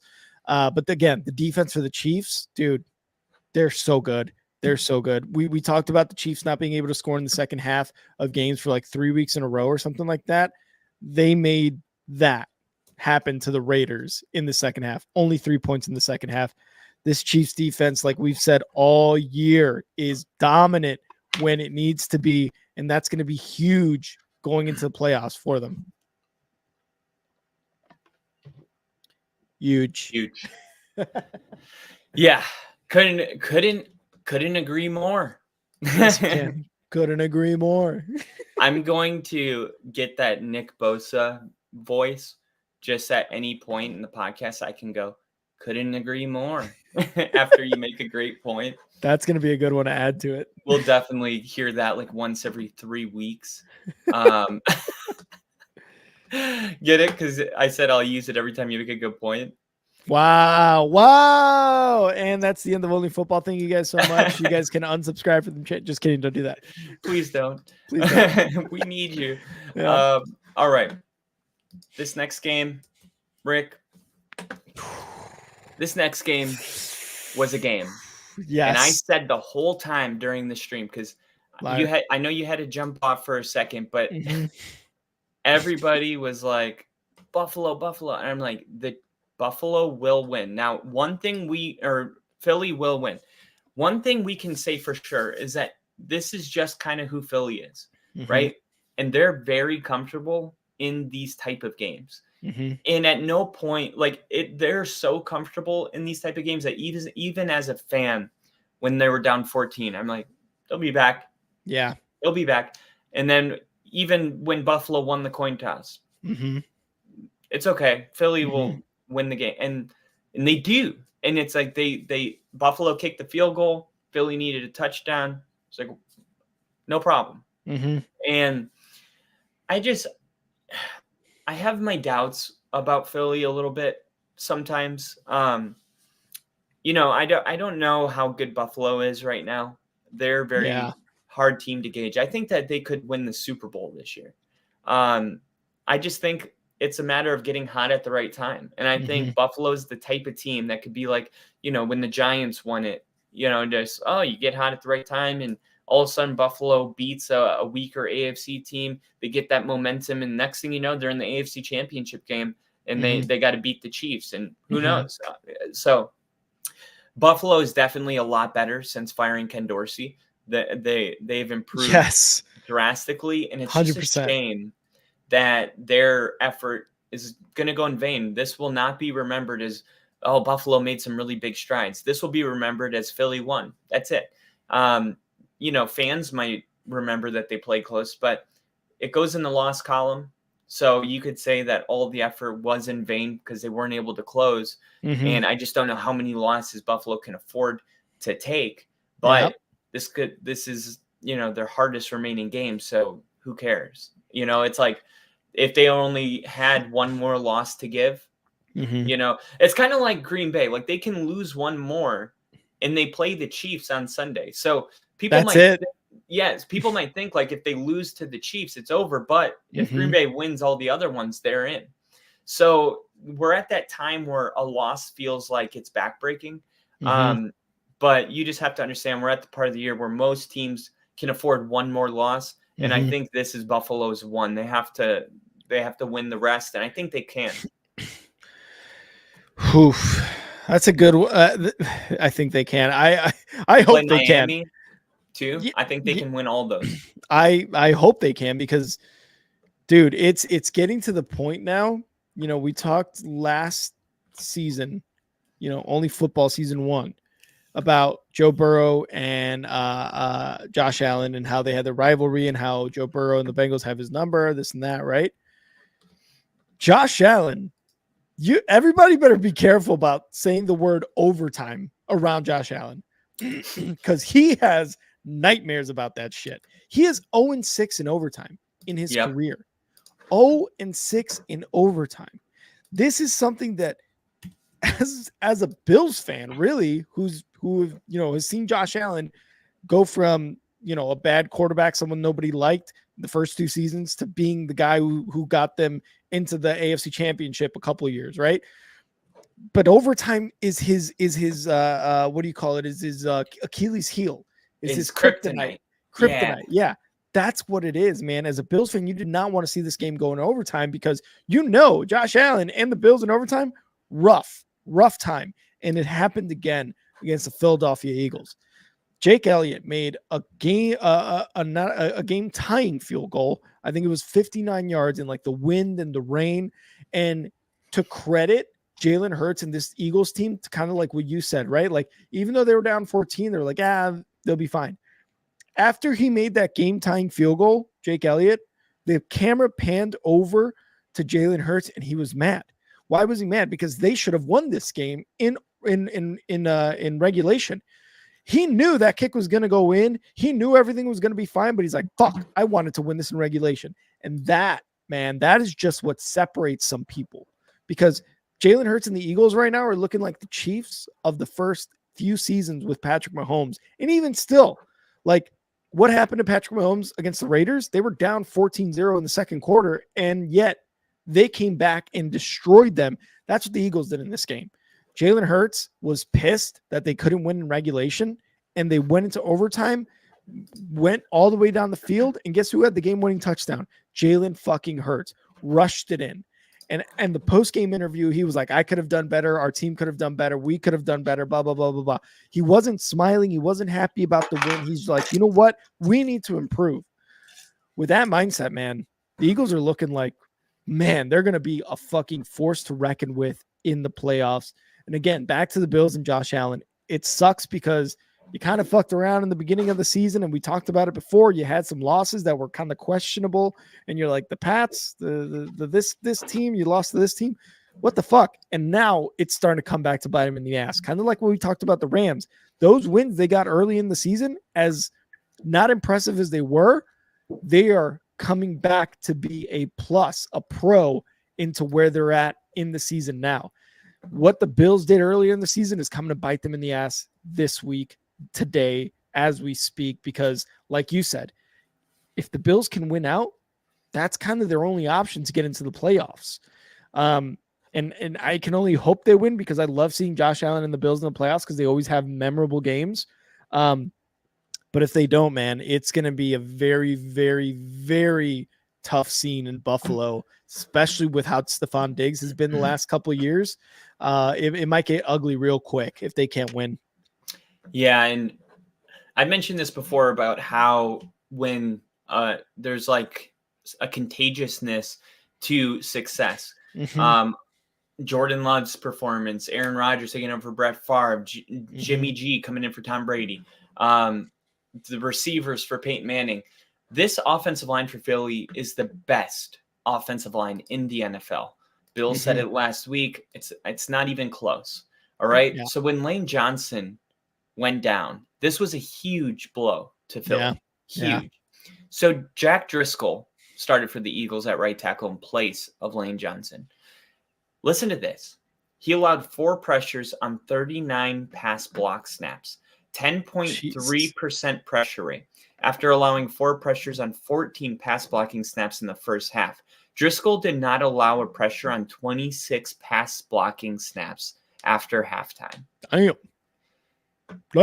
That is just a player. That's called depth, children. Yeah. That's called depth. Children.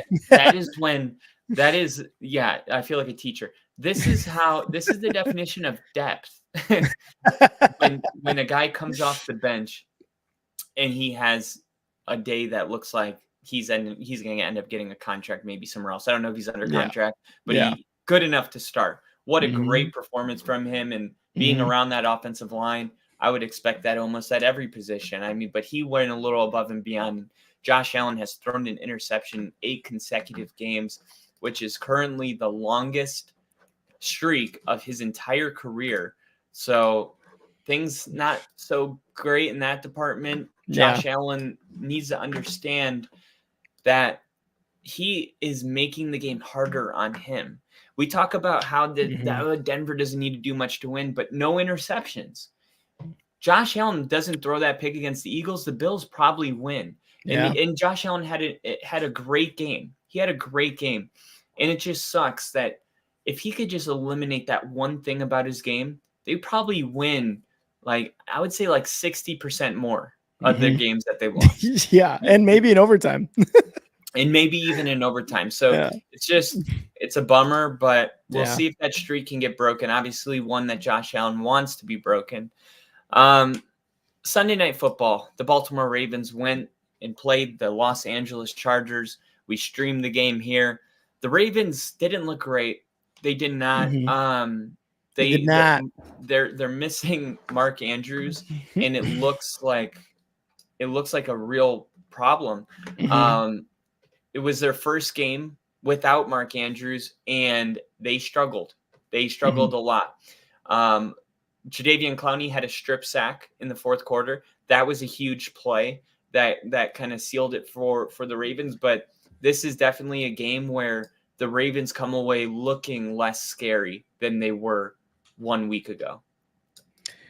Yeah, this one, we talked about how the offense, again, you said you talked about Mark Andrews looking a little weird. And this offense, while it was efficient and productive, it just sometimes it seemed like, who's going to be the number one guy here? Is it going to be OBJ? Because we've barely heard his name the last 3 weeks, right? Like, he's barely kind of emerging this season.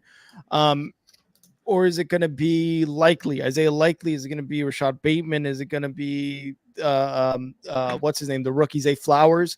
Or is Lamar Jackson going to have to put this team on his back again and rush, for all the yards on the offense?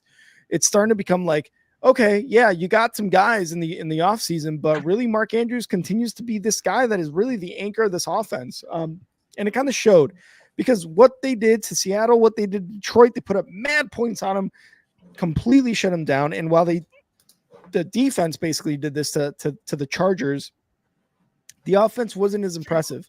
And we talked about the Los Angeles Chargers defense not being good. They're one of the worst in the league in a lot of categories, especially their secondary. So to not be able to do this against the LA Chargers in terms of like getting a lot of points and doing to the Chargers what you can do to the Detroit Lions or the Seattle Seahawks, kind of questionable as to what the offensive game plan is here without Mark Andrews. But you can also point to the fact that the competition in the AFC is a lot better than in the NFC. Again, couple options here, right? For the Ravens. Regardless, they come out with a win. LA Chargers. For the second straight week, Keenan Allen, Austin Eckler, and a flurry of other guys let Justin Herbert down on the offense. The defense, for the most part, and what they've done this season, not a bad job. But my God, the offensive weapons, the guys who are supposed to make this offense just look amazing, just shit the bed once again for Justin Herbert. It is rough to see what Justin Herbert has to work with when you talk. We're not talking about Marquez Valdes-Scantling or Watson or these random other people on the Chiefs. We're talking about Keenan Allen, Austin Eckler, Johnston, who was a first round pick. Like, we're talking about big names here for the Chargers, and they're still letting him down, man. It's sad to see that. They were able to get to on the defensive side for the Chargers, at least they were able to get to pressure Lamar Jackson. They sacked him, I think, 2 or 3 times. So again, defense was able to do what the defense needed to do. It's just the offense is just continually letting them down. And I just don't know what to say about the Chargers. Baltimore comes out with a dub, but the Chargers, dude, new coaching staff, but also like the coaching staff isn't responsible for the drops and the fumbles that Austin Eckler and these guys are doing on the offense. Yeah. And I are you still like good with the Ravens being where you have them? Because I know you had them at number 2 in the power rankings on last week. So are you still feeling that way? You'll have to find out during top five. Oh, fuck you. I'm kidding. Yeah, dude. Well, the last thing I'll say about this game is that the Chargers are officially done. This was it. This was it for them. This was the nail in the coffin. I don't think it matters if they win out. And the fact that we would even think that they could win out is ridiculous because they haven't given us any reason to believe that they are going to turn their season around. And this is Staley's final year. I think it's pretty clear after the Packer game because I remember I said the Packers win, Staley's fired. They didn't fire Staley even though the Packers won. And I'm finally like, okay, they're going to ride this out for the rest of the season and they're going to rebuild next year. Now, the right guy comes in, the Chargers could win a Super Bowl. They really could. If the right guy comes in, there's way too much talent on this team. But for some reason, Chargers organization's deciding to just stick it out with Staley. I don't know what you feel like you owe him. It's like he's already had multiple seasons of disappointment. So I don't know. I don't know if you're a Chargers fan. Like, I don't know how you get yourself to what, because it's one thing to know you have a shitty team and lose. It's another thing to have a really good team and just fuck up every single week and have a whole verb created just from how bad you are. They're going to charge her. They're going to charge her. They're going to charge her. And a lot of people saying Broncos Ravens in the playoffs. And a lot of people, just Kyle. No. It was in the comments. It was little E. Okay. I love it. I just want to end. You know what that would mean. It would mean craziness. It would mean craziness for Kyle. And real quick, just to wrap up this game, I want to end off with this. We got to bring this group together and do it consistently, okay? And that's where it's at. So you can stop asking that question, okay? I'm going to be calling the defenses, okay? So we're clear. So you don't have to ask that again. So who's calling defense? I have no idea. Nobody does. But it's provocative. People love it. Gets the people going. All right, Kyle. Well, that was our week 12 recap. Hopefully you guys enjoyed it. Thank you guys for all you guys in the comments for being patient and commenting. You know, we try to kind of go through these games as quickly as possible to not run too long. And we appreciate your comments as well. But let's move on to our running back of the week.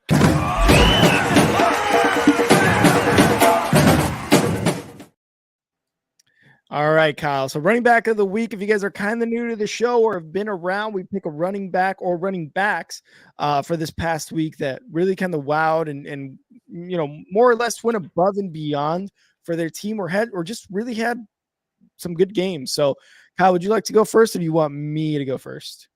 Yeah, I'll go first. Kyren Williams is the first one that I'm going to name.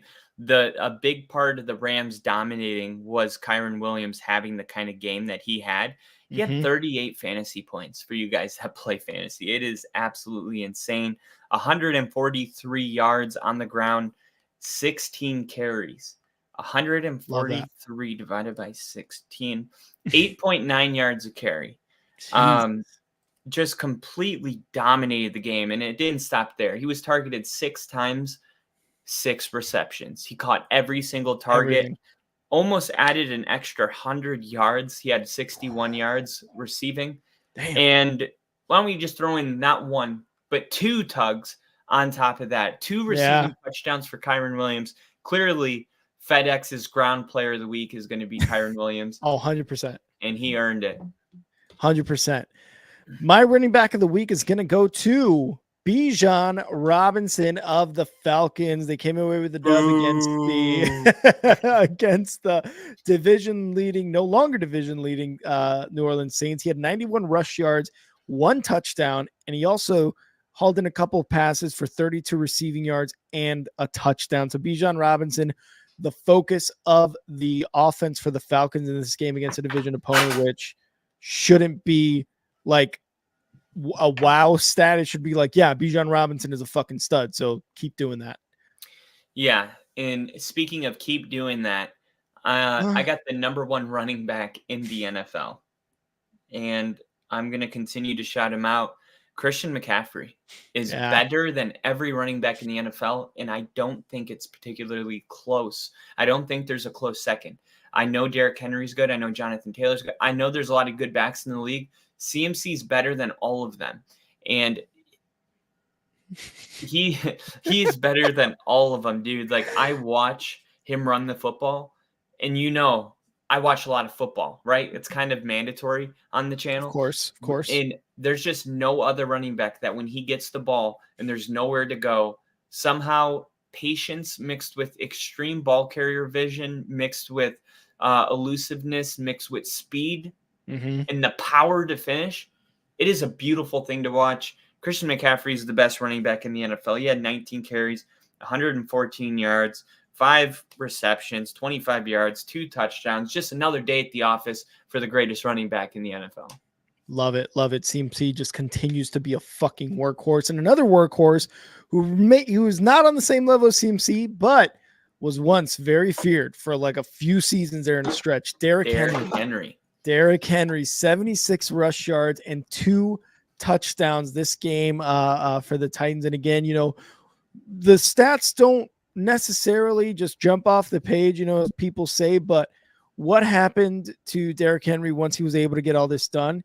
He became only the 8th running back in NFL history to rush for 9,000 yards and have 80 touchdowns before turning 30.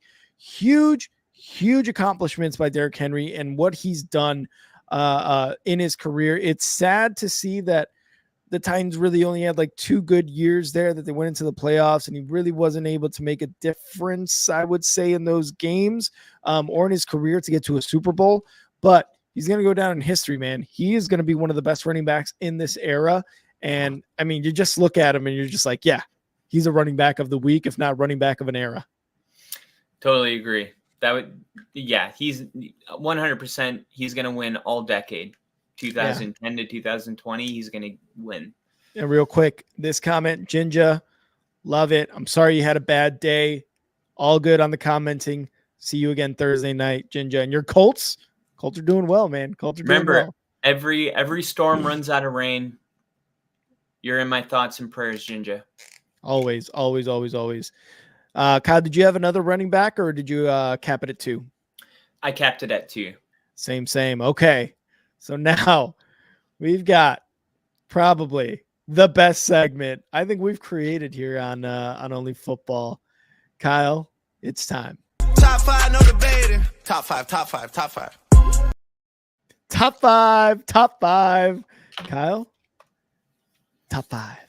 Top 5, top 5. We're going to talk about our top 5 teams in the NFL right now. It's always a great time, always a great discussion with Kyle and I. So let's kick it off. I believe I started last week, Kyle. So now it's up to you.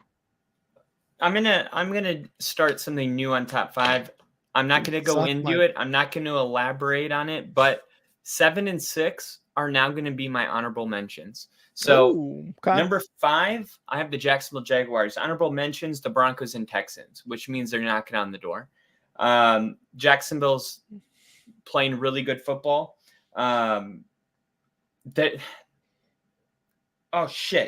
have Jags at 4. It's the Chiefs at 5. Sorry. Oh, I didn't mean to. wow. I didn't mean to. I'm literally ruining the sanctity of top 5. I got the Chiefs at 5. I Chiefs think at 5. the Chiefs are playing whatever. They have Mahomes, so they're going to be on the top 5. Defense is really, really good. Finally, the offense putting up 31 points. I think they're trending in the right direction. If I did make a list of 5 teams that don't want to play right now, Chiefs are on the list. Yeah, for sure, for sure. My number 5 team, and you asked about it earlier, is actually the Ravens. The Ravens, again, you talked about, you had them on your top 5. Are they still in there? Yes, they are at number 5 because the teams above them have moved up significantly because of their play over this last week. The Ravens struggled against the Chargers. Their defense was able to kind of put them away, and their defense is good. The defense is really good. It's just, we talked about Mark Andrews and how this offense kind of looks a little out of whack, and it seems to be more on Lamar Jackson. So they fell to my number 5. But hey, being in the top 5 in the NFL, still pretty damn good. And they're the AFC division conference leaders as of today. All right, number 4, I got the Jacksonville Jaguars. Whoa, no way. I think the Jaguars win over the Texans is a really big win. I think Trevor Lawrence and Doug Peterson have great chemistry. And the reason Jacksonville, I think, could even climb in the next weeks is because it's like Trevor Lawrence just found out that Calvin Ridley is really good at football. Like, you see how – because Calvin Ridley I said this 2 years ago. Calvin Ridley is the best route runner in the NFL, period. And he had that suspension, and he kept himself in football shape. He has the ability to be the NFL leading wide receiver. Like, he has that kind of talent. His ceiling is ridiculous. He has Hall of Fame ceiling. And we thought Trevor Lawrence and him were just going to kind of hit it off right away. It's not the case, but it's never too late. It's never too late, because here we are in late November, and Calvin Ridley and Trevor Lawrence look like they have this great chemistry. Jacksonville's defense is good enough to get the job done. Like, they remind me of the Bengals defense when they went to the Super Bowl. It's like, it's not the greatest defense in the NFL, but it's good enough to go to a Super Bowl if you have a great offense, right? That's like kind of how the Chiefs been doing it the last couple of years. But I think Jacksonville's even better than those defenses. They're a very complete team. They win all of their tough games. They lost to the 49ers. That was an ugly loss, but that feels like a long time ago now. I like it. My number 4, and Kyle might hate it. I think he might. I'm going to do with the 49ers at number 4. Last week, I had them at See, I told you Kyle would hate it. Last week, I didn't even have the 49ers on my top 5. Kyle, you some bitch. So I don't want to hear it. This week, though, after a tough NFC West division matchup, they destroyed the Seattle Seahawks. And I love it. He's got the Brock Purdy shirt on. I love it. No, wait a minute. What were you saying? I did not have the 49ers on my top 5 last week. They jumped all the way to 4. If I wanted to, they could be at 5 right now, and you'd hate me even more. But the 49ers destroyed the Seattle Seahawks. They're starting to roll again, and they're going to if they continue to roll, man, they're going to make it back up to number 1 if they continue to beat teams the way they've been beating them, kind of like they were earlier in the season, right? So they're number 4. They weren't in my top 5, dog shit. So 49ers at number 4. Oh God, that's definitely the worst. Like in the history of the show, that is your worst take. I don't want to hear it, dude. I said the Steelers are going to win the division last year. This is maybe worse because we'll let the people decide. I don't know. Maybe you guys got the 49ers at 4. Maybe. I'm really high on them, but you are. I wish I was high on pot and news. At number 3, I got the Eagles. I thought the Eagles, look, I'm really happy that they're comfortable winning games the way they are, but it's not ideal and it's a little bit concerning. Now they should have been the way the first half went. They're lucky they were only down what they were down. They should have been down a lot more. Yeah, they were able to come back and play hero and go to overtime. It's like, if you're going to be 1 or 2, you got to just be better. Now I know Buffalo's played a really good game. But it's more for me that I'm seeing this every week. It feels like, and there's some other teams that are not doing that every week. And I think it was time, even without the head-to-head matchup, for me to make a switch. So Eagles come in at 3. And if you're saying no way, dude, they should be at 2, then I would tell you, like, I don't disagree. Like, obviously I went back and forth with this one a lot. But it's a top five, and it's going to change every single week for the most part. And I'm just making a switch this week. All right. I respect it. My number 3 team is going to be the team that was down 14-0 in the second quarter and came back and destroyed the Broncos and destroyed the Raiders. I'm going with the Chiefs at number 3. Their defense has done a lot of the talking this season, and it continues to be a point of emphasis for this team until they lose a very, very important game, which will probably be in the playoffs. We're going to be talking about this Chiefs defense and how good they are this entire season, and Mahomes and what they did after all those dropped passes against the Eagles, what they were able to do in this game. Only 1 dropped pass. Again, I mentioned it earlier. Good enough for number 3 on top 5. All right. At number 2, I got the Dallas Cowboys. Woo! You talked about it. Like Dallas is playing Thursday night. They're going to beat Seattle. And then week 14, they're playing Philly. So, we're going to find out how crazy this is one way or another in the next 2 weeks. But the Dallas Cowboys are murdering everybody that they play. Like Mike McCarthy he's a good play caller, I guess. We weren't sure in the beginning of the year. Yeah. We talked about Aaron Rodgers maybe carrying him. The Cowboys have flipped a switch, and it's crazy to think with the way they're playing right now, there's no way that this team would have 3 losses. Had they not lost to Arizona, I don't think they would have lost to Arizona, and I don't think they would have lost. They lost to the 49ers, but there was one more game that they would have won, and I think they would be tied with Philly. And if they have the same record as Philly, then you would look at it like, okay, well, who would win head-to-head?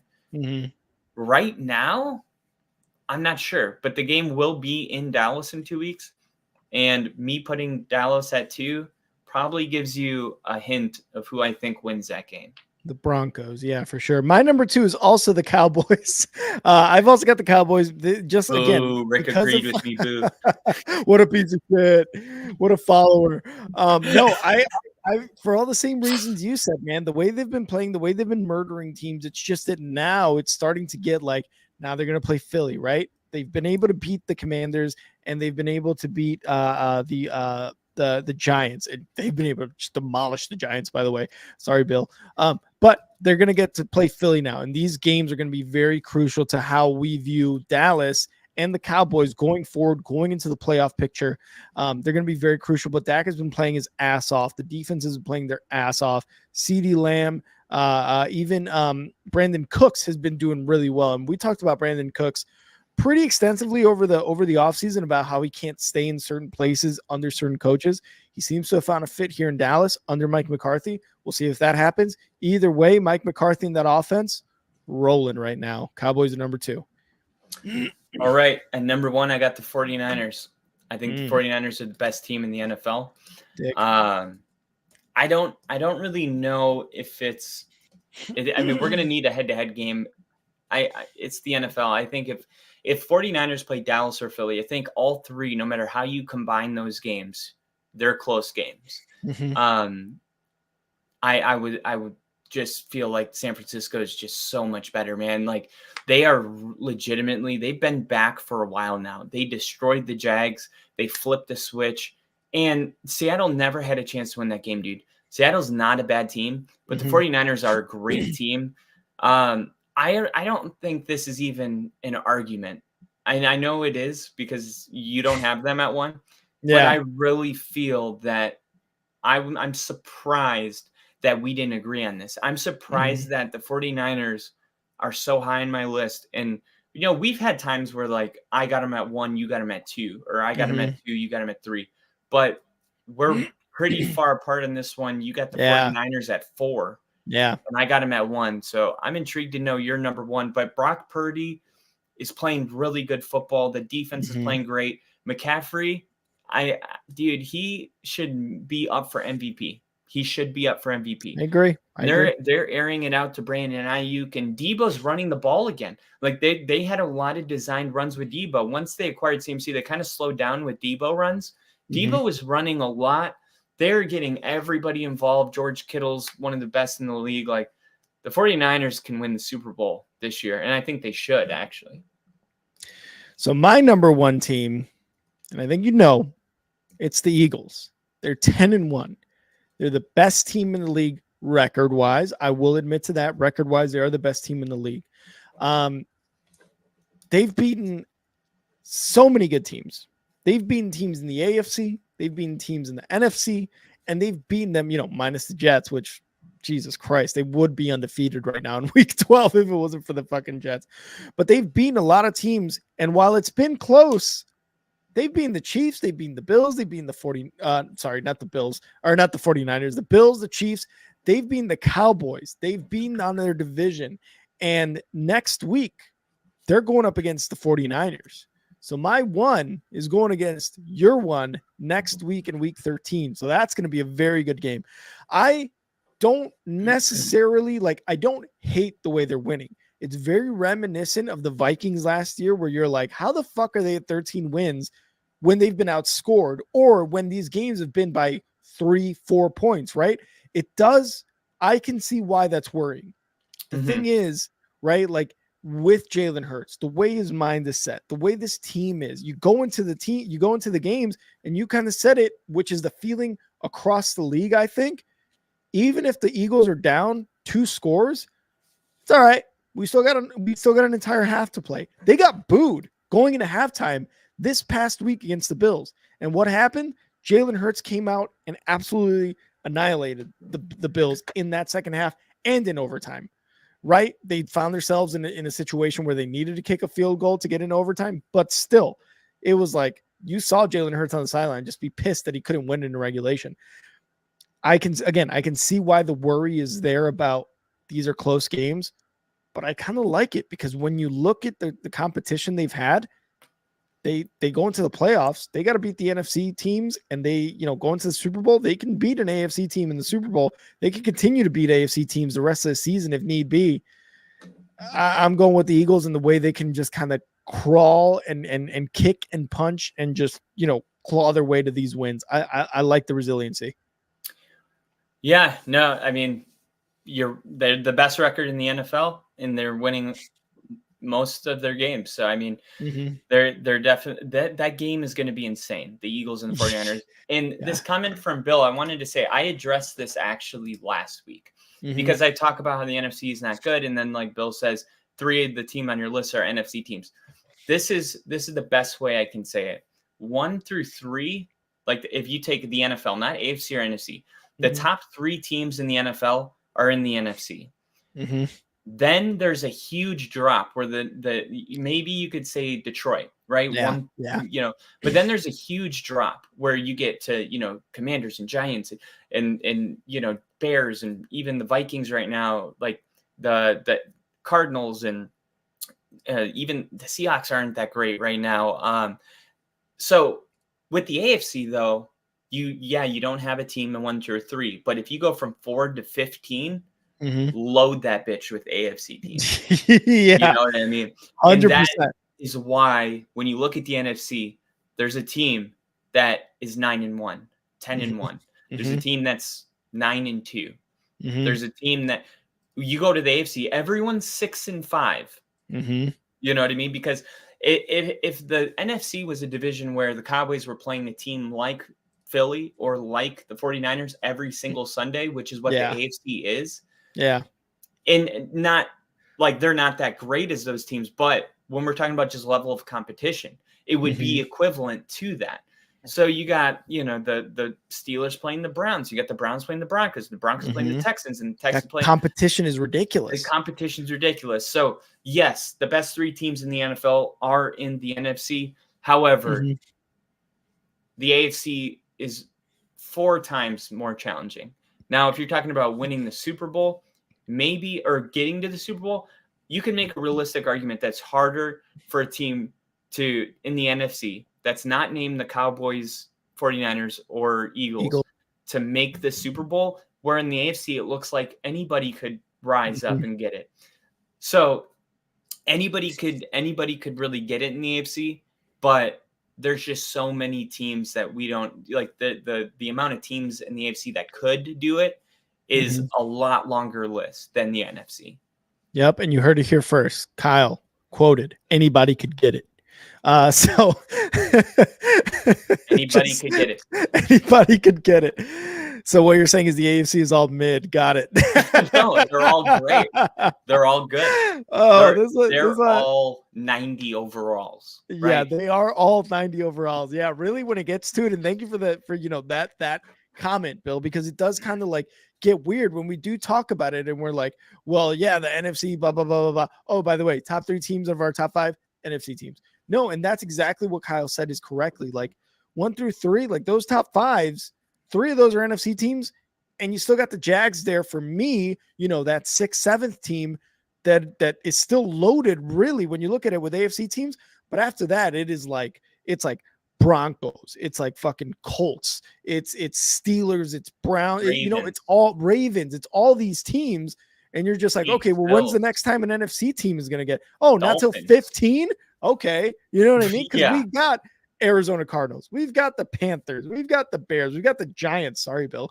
Those are the worst teams in the NFL right now. Commanders, all NFC teams. So when you're top heavy, you're going to be bottom heavy for the NFC. Even in the Broncos 1-5 start, they're undefeated against NFC opponents. Yeah. During the 1-5 start. That, I mean, you look at conference records, look at AFC versus NFC head-to-head matchups. AFC is winning all of their games against the NFC. Besides those 3 teams, the AFC is better than whatever the NFC has. Right, a lot of it. And Bill's saying, I'm just having fun, guys. And you're absolutely right. It is fun, but it's also like a really good point to make during these debates. Though. Exactly. It's a great point to bring up because again, we look like hypocrites. Yeah, we look like hypocrites. You're right, 100%. But when you're bottom heavy teams and the worst teams in the league are the Panthers, the Giants, the Bears, the Commanders, Don't forget about the Patriots, though. No, the Patriots are down there, and they're like Patriots are our AFC's, Giants or not Giants, Cardinals, or Panthers. There are Panthers. There are Panthers, the Patriots. But even when you look at the AFC playoff picture, they're the only team like out of it. Like everybody else, like that whole entire AFC North is in it, right? The AFC West, you can make a case that the Chargers are the worst team. Then the Raiders probably out of it, but then Broncos, Chiefs, the AFC South, you got the Colts, the Texans, and the Jags all playing really good football right now. And who's the Titans are out of it. but Mhm. still 3 of 4 in that division.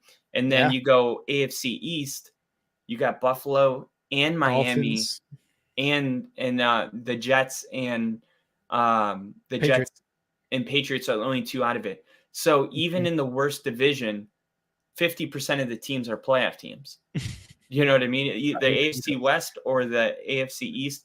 At this point in the season, you could say those are the 2 worst AFC divisions, and they still have 50% of the teams fighting for the playoffs or in the playoffs. So the way I look at it is like the AFC is going to be a pain in the ass to get out of. But on the bright side, anybody can rise up and take it. It's anybody's to have. Who wants to be great? We have a ton Mhm. of really good. Who's going to rise up and become great? And the AFC has We've just definitely gone through some tests, gone through some trials. all right. Thank you guys. This is our top five. Top 5, no debating. Top 5, top 5, top 5. And now let's end it off, Kyle, with little What are those? unlimited limb. chives with Kyle. All right, I got 2 things. The Dolphins expected to sign pass 2. rusher Jason Pierre-Paul off the Saints practice squad. Mr. So, Eight Fingers. Mr. Eight Fingers, I think so. I think he blew one or two off during a July 4th firework accident. No, you're Yeah. right. I just pretended I didn't know, so you'd have to say it. He did that playing for the Giants. Yeah, yeah. He was he's 34 years old. He was a first round selection in 2010 Wow. by the Giants. Played 8 seasons for New York, 4 with Tampa Bay. Last year he played with the Ravens before he joined the Saints. So he's basically coming back to the Ravens to play with them again. Last year, Pierre-Paul signed with the Ravens for a couple of games into the season and started Mhm. 13 games. He had 3 sacks and 26 tackles. And now he's going to come back and hope to bolster the Ravens defense is already so good. And staying in the AFC North, the Bengals quarterback Joe Burrow underwent successful wrist surgery. He's going to rejoin the team this week to begin his rehab. So Joe Burrow's road to recovery is set to get underway with the Bengals this week. This was the exact statement. Joe Burrow underwent successful surgery on his wrist today. The procedure went as planned, and he's expected to make a complete recovery. Joe will return to Cincinnati this week to be with the team and begin the rehab process. Let's go. Let's So, go, Joe. Good We news did it, for Joe. Healthy surgery, great doctors, best in the world. The Bengals aren't going to get him back this year, but should be good to go next year. And the Ravens signing Pierre-Paul. Those are my Yeah. chives. And for Joe Burrow, sometimes it's just We've that definitely gone through some tests, gone through some trials. he's got to go through this. He's got to go through a year where he doesn't get to play. And thank you guys, everyone who tuned in today. Don't ever believe the top 5 ticker. Don't ever believe it. The Broncos have never been my number 1. They've been number 1 in my heart, but they have never been number 1 on my Every actual time rankings. I ask Rick if he's going to put Denver in his top 5, he's We like, got to bring this group together and do it consistently, okay? And that's where it's at. So you can stop asking that question, okay? Stop asking that question. that's okay. literally that's us. I Yeah, so love what it. does Denver really need to do to When? No, I'm just kidding. They're never going to be in my top 5, so you can stop asking that question. Stop asking the question right now. Okay, it's me. Thank you guys so much, Tyler, Crafty, Bill, always Jinja, watching from afar, watching from in the cut, Edub. If Denver wins by 14 against Houston, are they in your top 5 next week? That's all I need to know. They are in my top 12. What the hell? How are they still down there? They beat And- all the playoff teams. Real quick, I just want to highlight this comment by Bill. Love the new countdown screen. No crazy loud music. All the other guys try and use and blow my speakers out. Again, this was a collaborative effort between Kyle and I to kind of do something like that. But Kyle, again, give credit to Kyle because he's the one who actually put it all together and made it look outstanding. And, as we move forward with Only Football and our new layout, our new show, our new production, everything, We're going to be updating the intro as well. So again, stick out for that. Watch out for that. Yeah, we talked about having a new intro for every season. Every of season. Only Football. So you guys are going to love that, man. This channel, it's so cool to watch it evolve into what it's becoming. Yeah. And enjoy the road, because a lot of people always think, oh, when I get 500 subscribers, I'll be happy. When I monetize, I'll be happy. When I get to 1,000. In every stage, sometimes you look back and you go, this was the best time. It was stress-free. We had our people in the chat. You know, we didn't have to monitor for crazy spam or bots. Or, you know, which we have done, but no, for sure. So it's nice to just appreciate where we're at as a channel right now. So yeah. So like Kyle said, look forward to that, because, you know, we're going to be, you know, this is season 2 of Only Football. We never really got season 1 ends here and season 2 begins here, but we're going to start doing that. And you guys are going to see when exactly that change starts to take effect. And again, you're going to see a lot of new changes, and just wanted to highlight that comment by Bill. And we appreciate you guys, you know, kind of highlighting the hard work we've put into this channel and what we've been able to give you guys in return for commenting, viewing, sharing, liking, and talking with us on X or here on YouTube, even on Twitch, right? So we appreciate you guys for being in the streams and letting us know what you guys think of every segment, of every little change that we have here. Cheers. I'm going to cheers my water to you guys. So again, thank you guys. And hopefully we brought you another awesome stream here as we end our week 12 recap. Remember, don't believe the ticker of the top five. Believe Kyle, it. you're a bastard. Kyle, you're a bastard. Every time we get off this show, Rick sends me, he's like, haha, I tricked everyone again to thinking Denver's not in my top 5. And I'm like, yeah, dude, I'm going to tell them. I'm going to screenshot your Broncos best team in the league. And I am going to punch Kyle in the face just for you guys. Thank you again, Bill. Good night, everyone. Good show, guys. Kyle, it's always a pleasure. And remember, you guys can follow us on X. You can follow us at OnlyFootballKR. That is the Only Football Twitter page, X page, whatever you want to call it. You can follow me at And Now Rick. At the very top of the screen, you can see it. Kyle, where can they follow you? Sorry, that way. You can follow me at FTBLONLYPODCSTCAST. And yeah, please do. Yeah. All right, guys. Thank you again so much for tuning in. And we will see you guys on Thursday. Kyle, Thursday Night Football, baby. See ya. See ya.